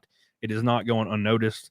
I don't deserve it, but I am very, very thankful for you, and I appreciate you, my friend. We will, as far as it goes, I will never censor you. I'll always give you some love, baby. So much respect. I appreciate you. REKIETA's lubed and used smelly Baldo says just tuned in, saying what's up to my two favorite gays. I appreciate you. Fire PA, nothing says God complex like stroking out in front of cameras and then telling everyone, nah, bro, I'm fine, nothing wrong. Yeah. I mean, look at Ruth Ginsburg. What's her name? I can't even remember. Ruth Bader Ginsburg's dead. No, that happened to Mitch McConnell the other day. Oh, yeah. I'm sorry. I'm talking just look how old she was. Dude, she was a skeleton, and she was still like serving. Like, I'm like, God damn. Will issue decisions from beyond the grave. Yeah, no, but the thing with Mitch McConnell having a stroke is you can't tell the difference. Yeah. Yeah. Have you ever noticed his chin retreats like into his like this like bottom jaw is like behind his ears? Like, how does that even work? He's a turtle, man. He's straight up a turtle. And speaking of turtles, it's time for some naked snake, my boys. It's the 197th naked snake in a row, boys. 197th naked snake in a row. We are 3 away from 200. Wait, when are we doing Fight Milk? That's right after. So do I got to go get my eggs now? Yeah, sure. I already got mine. All right, I don't have them I don't have them here. Let me go grab them from upstairs. Get on it, doggone it, baby. All right, I'll be back in just a second. All right. Thank you, Mario. Hello. January 6th will be only the beginning of our terror reign. Maro, goddamn Nick, tell him how to pronounce it. Mar3ro. Just spell it out in the chat, damn you. Thank you guys so much. We're gonna do some naked snake and then some double fight milk. That's 4 eggs. We are 80 likes from 1,000 tonight. 1,000. If you haven't liked it, boys, that's all I ask. Is a little touch. Just drag your cursor over to that like button and just lightly tap it, baby. Just lightly. It's the way I prefer it. Just a little tap, baby. Because if you do too much, it might spurt. And you ain't going to want that. All right? Because then it's over. No one wants that. You want it to be over? No. You want to keep getting the beans. That's what I'm talking about. Thank you, guys. Just ask Nick when he gets back. I will ask him. I appreciate you. Real quick, let's give us some shout-outs to some big players that I don't deserve. Billy Hatcher, my boy, wild-ass man. Old Mick Sandman. I appreciate you. Look at this maniac. 199. Mick Sandman again. Maniac among men. Matthew Falshin. A 500 Canadian boy. Unrivaled. Thank you. Hayden, my boy. I love you with a pink. Marion Holtzman, my boy. I love you. Karos, my true blue. Marion Holtzman, my boy. Slag Lust. The Canadian boys led the way today. Pretty strange. Those Canadian boys went ham as hell. I appreciate you so much. You guys are goated as hell. Will, I missed this one. It said, Will said, if we ban porn, the left will use the same laws to ban the Bible. Look up Ezekiel 23:20 and Song of Songs 7:7-8. If porn is heroin, Song of Songs is methadone. Yeah, dude, that's what I was saying. That's the whole point, right? It's like when me and Nick were talking about gun laws or any gun, banning any kind of gun, common sense laws. Is if something is put into place, the next party could come in and use the same precedent to destroy everything. So we need to draw a line in the sand right there. Will W, I appreciate you. Get on it, doggone it. Mark's man says, homeless leader Coconut with his girlfriend monkey bombed a rival camp tent with homemade IEDs after stealing $80,000 in fentanyl. Campsite burnt down. That was the homeless peeps, right? Damn, homeless leader Coconut with his girlfriend. Damn, homeless leader Coconut went wild as fuck. Thank you. Mandy says, guys on Discord voice make fun of my Texas accent. Dude, people make fun of my accent every day. That's just how it is. So much so as people don't even think my accent's real because they've never left their hometown in like middle America or something, you know? And they're like, oh yeah, that can't be real. I'm like, have you like never been on a plane? You ever traveled to any other place that exists? Like, now look, I can lean into it a little and I can hide the fuck out of it. But when I'm casually talking, it just comes out, man. It's just what it just happens, you know. It's my laid back. Boost McFadden said, "Are you Canadian?" No, not at all, baby. No. Just got out of jail and I love the content. When I'll get a job, I'll pay you, Lee Munger. Thank you, Lee Munger. I appreciate you and welcome to the land of the free. I appreciate that so much. You never have to super chat me. I just ask that you give me some love and be like to stream. Thank you so much, dude. I appreciate that. Ridge Runner said played in Decatur last night at the brewery was a blast. Hell yeah, dude. I feel like somebody told me to go watch a show in Decatur like yesterday. But I'm not going to go to Decatur because I'm not getting shot. So I worked there for 5 years. It was awful. You know what I'm saying? But hell yeah, dude. But I cannot even hide mine, Mandy. Dude, it happens to the best of us. It happens to the best of us. Mine's hard to hide, but I can hide it pretty good. When I first started doing content on YouTube, I hid it because I was really afraid people would like not watch my content because I'm a redneck guy. And then, of course, you know, the ball started getting rolling, and in 4 months, I was at 90K subs. So I was like, what? I started getting more natural and loose with it. And when I get natural and I start coming off the cuff and I start joking, it comes out really hard, you know, because that's how I talk with my friends. And it never really hindered me.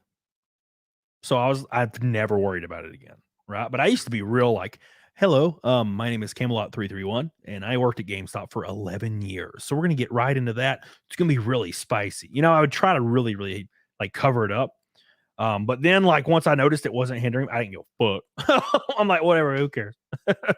You know? And I feel like it's just who I am. So fuck it. We're going to do it. We're going to do it. We're going to let it go. You used to be the worst part of Flashcast, but you grew on me. Thank you, Slaglust. I appreciate that. I'm really divisive. When I join Nick's show on Fridays, half the chat's like, "Yay, Camelot's here," and the other half is like, "Oh, goddamn it, Camelot's here."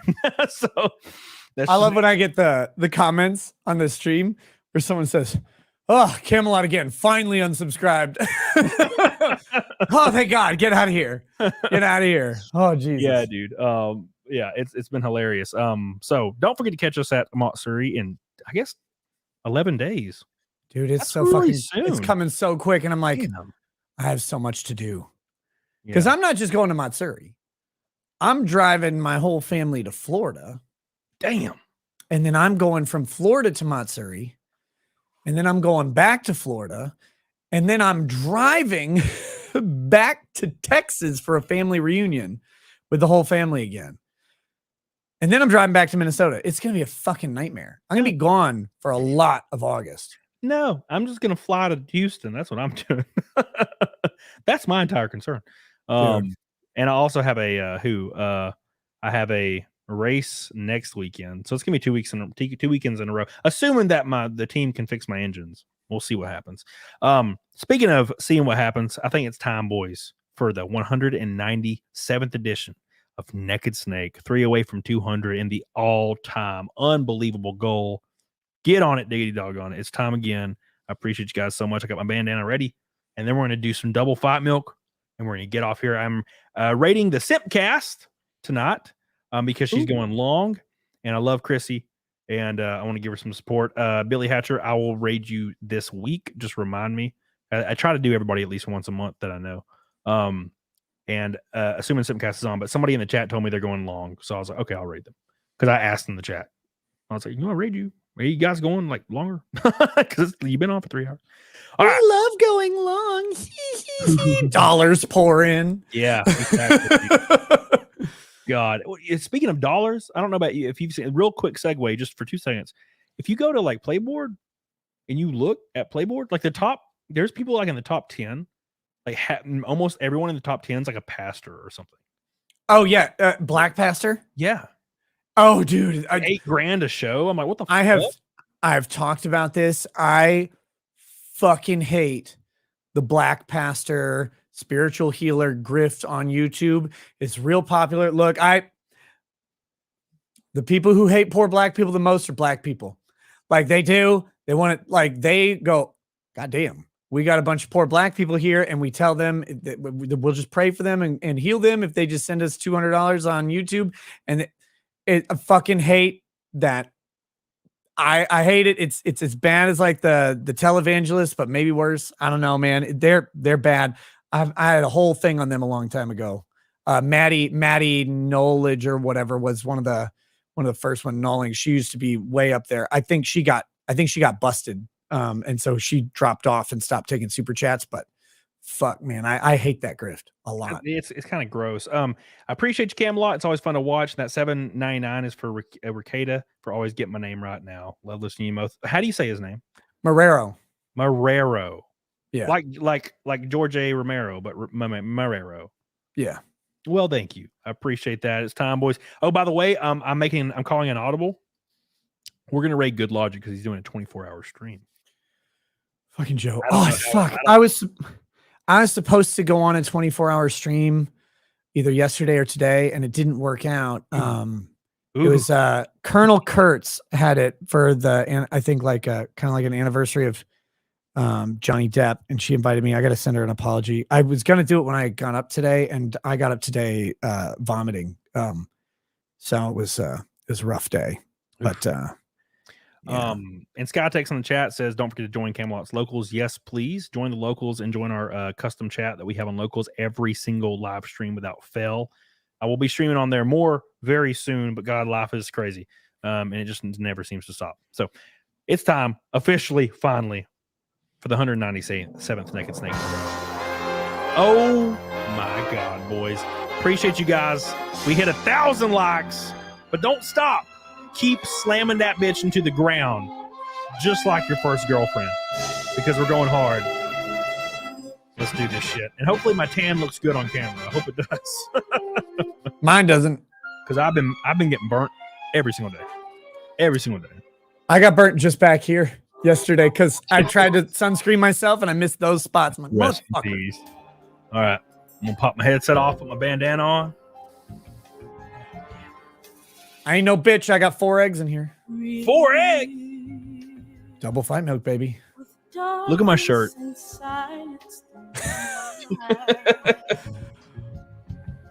All right, boys. 197 in a row here. I appreciate you guys. It's time again for all the boys in the chat. McSandman, Matt Falchin, Jenna. We're doing it, boys. You guys ready? Here we go.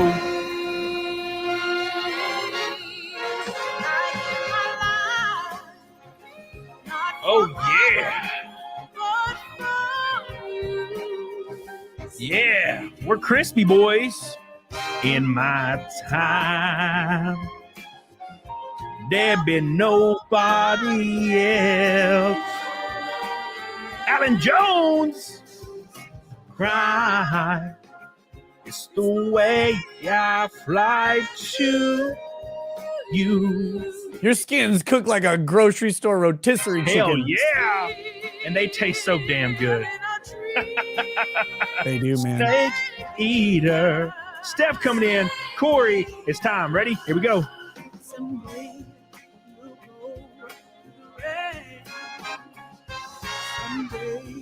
you feed on a tree frog.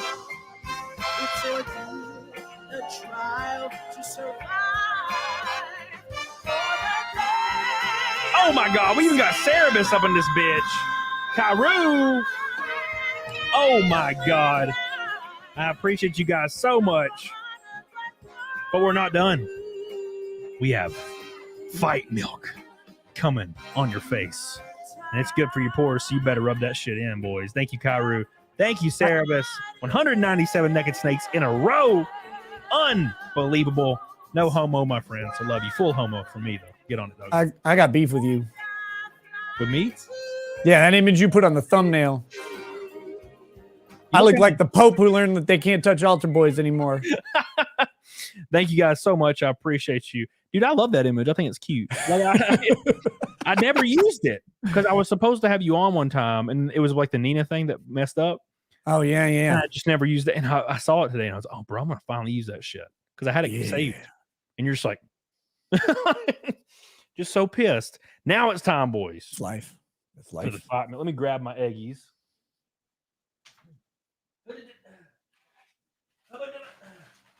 All right. Yeah. Look, guys, I woke up this morning vomiting.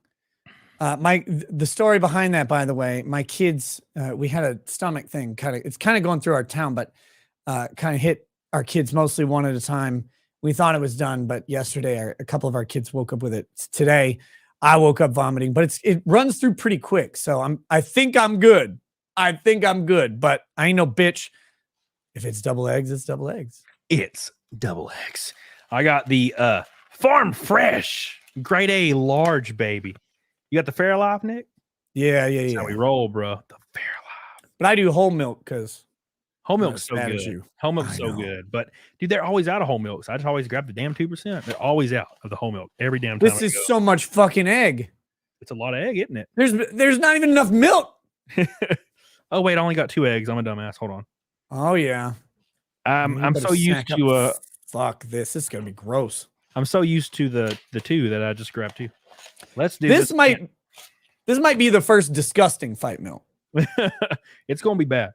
I've never done the double eggs. Whoop. Only like 2 people ever have Nerdrotic. Gary did it with me. I think we hit it that first show that I was on, but I didn't do it. Yeah, I think you only had 2 eggs. But yeah, and I also was like, I didn't even know about it then. Hold on, I'm looking for vodka. I'm having trouble finding any. Yeah, I was very surprised when Gary did it. Gary's a really fun guest. I was pleasantly surprised. We talked for hours and had a great show, and then he did double fight milk. And I was like, all right, Gary's cool as fuck. I even reiterated it. I'm like, dude, you do not have to do this, my man. Like you're just helping me hanging out. And he's like, I'm doing it. I'm like, okay. Have you ever done this with whiskey? I do it with whiskey almost every time. Oh, I thought you did with vodka. I thought that was the thing. I've done it with vodka before, but it's usually just whatever I have. And today we're going to be using some Kentucky straight bourbon whiskey. Oh, rare breed, huh? Rare breed wild turkey? Yep. I'll raise you. Not in quality, but in price. So I bought this Canadian Club 45-year whiskey. And it's like $350. And I was like, well, maybe it'll be good. It's not. It's fine. But it's not good. Right. It's not $300 something good. So now I'm just kind of like slowly getting rid of it. Hold on. Yeah, I bought it that day. I texted you and I was like, what is a good like, higher shelf? And then like I was impatient. I was there for more than 3 minutes and I'm like, I want to leave. So I just grabbed the rare breed. I was like, fuck it. Get it in there. We're going to pop this off. Oh, this is going to be so fucking gross. I hate you. It curdles pretty good. So, well, with whiskey it does usually. The whiskey looks worse than the vodka by a long shot. Ooh. Hold on, I need my face cum rag. Same. I better put that on me right now. Mari and people are still super chatting. Bro, why are you still super chatting? I appreciate you guys. Oh, smells pretty good, right? Oh, it's fucking foul. Okay, I'm ready when you are. Happy Sunday, guys. Chunky to shoulders are coming along. Thank you, Maiden Iron. I appreciate you, baby. Marrero, the Pope is out. And Marion Holtzman. My grandma used to put eggs in a cup and whip it with sugar when I was a kid. Today, it grosses me out. Well, there you go. That's what we're doing today. No whipping, though. It's straight down the hatch. Eggs in a cup whip with sugar is just like a meringue, basically. You can see, I don't know if yours is curdling, but mine's curdling so hard. Yeah, let's do it. Let's do this. It's that time, boys, again, for double fight milk. We did do it recently with Steph the Alter Nerd. Or she didn't do it, but I did it. She just instigated it. Chris Cola, to answer your question real quick. Cigar malt from, what's it called? Shit. I'll think of it. I'll get you. Oh, yeah. Make sure you guys give it a like, because we're about to down the egg and the whiskey concoction, double loaded double barrel. Look at this bitch to the brim. This is a big fucking glass. Down more cigar malt. That's what you want, Chris Cola. All right. Thank you guys so much. After we drop this juice, we're gonna head over to Good Logic. I appreciate you so much, everybody in the chat. Insane stream, insane show as usual, Mr. REKIETA Law. Don't forget, 10 days from Matsuri. Get the hell on it, dog on it. Appreciate you guys so much. Ready, Nick? Nope. Let's do it.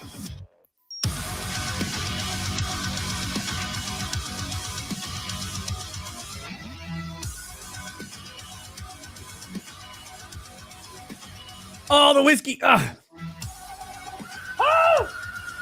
Oh!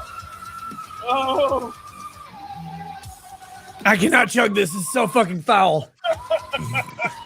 Oh! Woo! I'm gonna finish it like a baby.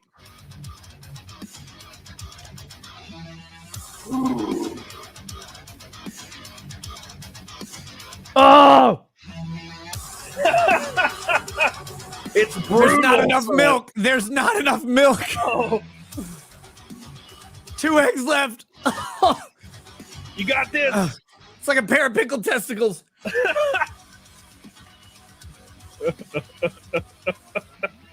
Uno más, por favor. No me gusta trimming hedges. Ooh. Oh, God. Fuck. It's much worse than what vodka, I guess. Yeah. All the whiskey stayed on top. It wasn't there to help throughout the drink. Whew. That was filthy. Whew.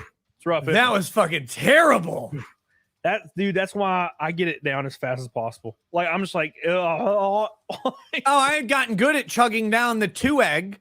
Ooh. I'm like, oh, okay, I can do this in one shot. And then I'm sitting there and like, oh God, that was terrible. Oh, Suck It said, met Biggins yesterday. Awesome dude. Yeah, he's a great dude. I talked to him for like an hour or 2 hours one day in Las Vegas. We were just talking about like biology. It was Mr. Biggins? That dude's cool. He's awesome. We were just talking about attraction and biology before the like explosion in popularity in like these weird like Manosphere things. Me and him were just talking about it at the pool. It was really cool. And he has a lot of insight because he's older, you know, and he's in a really an industry that I feel like is involved in a lot of this shit. Marion Holtzman, actually, whiskey and milk is yummy. I disagree. Thank you, Marion. I appreciate you, buddy. I love you. We hit 1,000 likes. We hit double Fight Milk. We hit Naked Snake for the 197th stream. Insane stream. It will be live, of course, on this channel and in the podcast playlist. I do plan on putting all these on Spotify real soon. And don't forget to go follow Mr. REKIETA Law on YouTube. Dude, I feel like I just cleaned up my face more times than Trudeau at a dick sucking contest. Fuck me. Whoo, God. And Morris says he finished like a baby, but at least he wasn't a bitch. That's for sure. And Morris, I love you. I appreciate you guys so much. We're going to get the hell out of here. I will have the red-haired libertarian on tomorrow. Oh, she's cool. Yeah, so that'll be fun. Assuming that we scheduled it like a month and a half ago, so I'm gonna have to message her and be like, "Hey, we still good?" Because it's on my calendar and she showed me where it was on hers. So that should be tomorrow, and then I'll have a new video either tomorrow or Tuesday. I don't know if I want to release one on a stream or not, but I have a new video and it's so spicy, boys. It's so spicy. So get on it, doggone it. Thank you so much to Mr. REKIETA Law for coming on. He's my boy. Can't wait to see you in 10 days. We're gonna have so much fun, dude. I'm so excited. Dude, yeah, it's gonna be a fucking blast. Hell yeah. Get on it, doggone it. I'll see you guys over on a Logic stream. And don't forget to give us some love. August 10th through 13th at Matsuri. We'll all be there, including Nerdrotic, Critical Drinker. All these people will be there, and it's gonna be a hell of a time. So don't miss it. So until next time, get the hell on it. Diggity. Doggone it. See you guys tomorrow. Peace.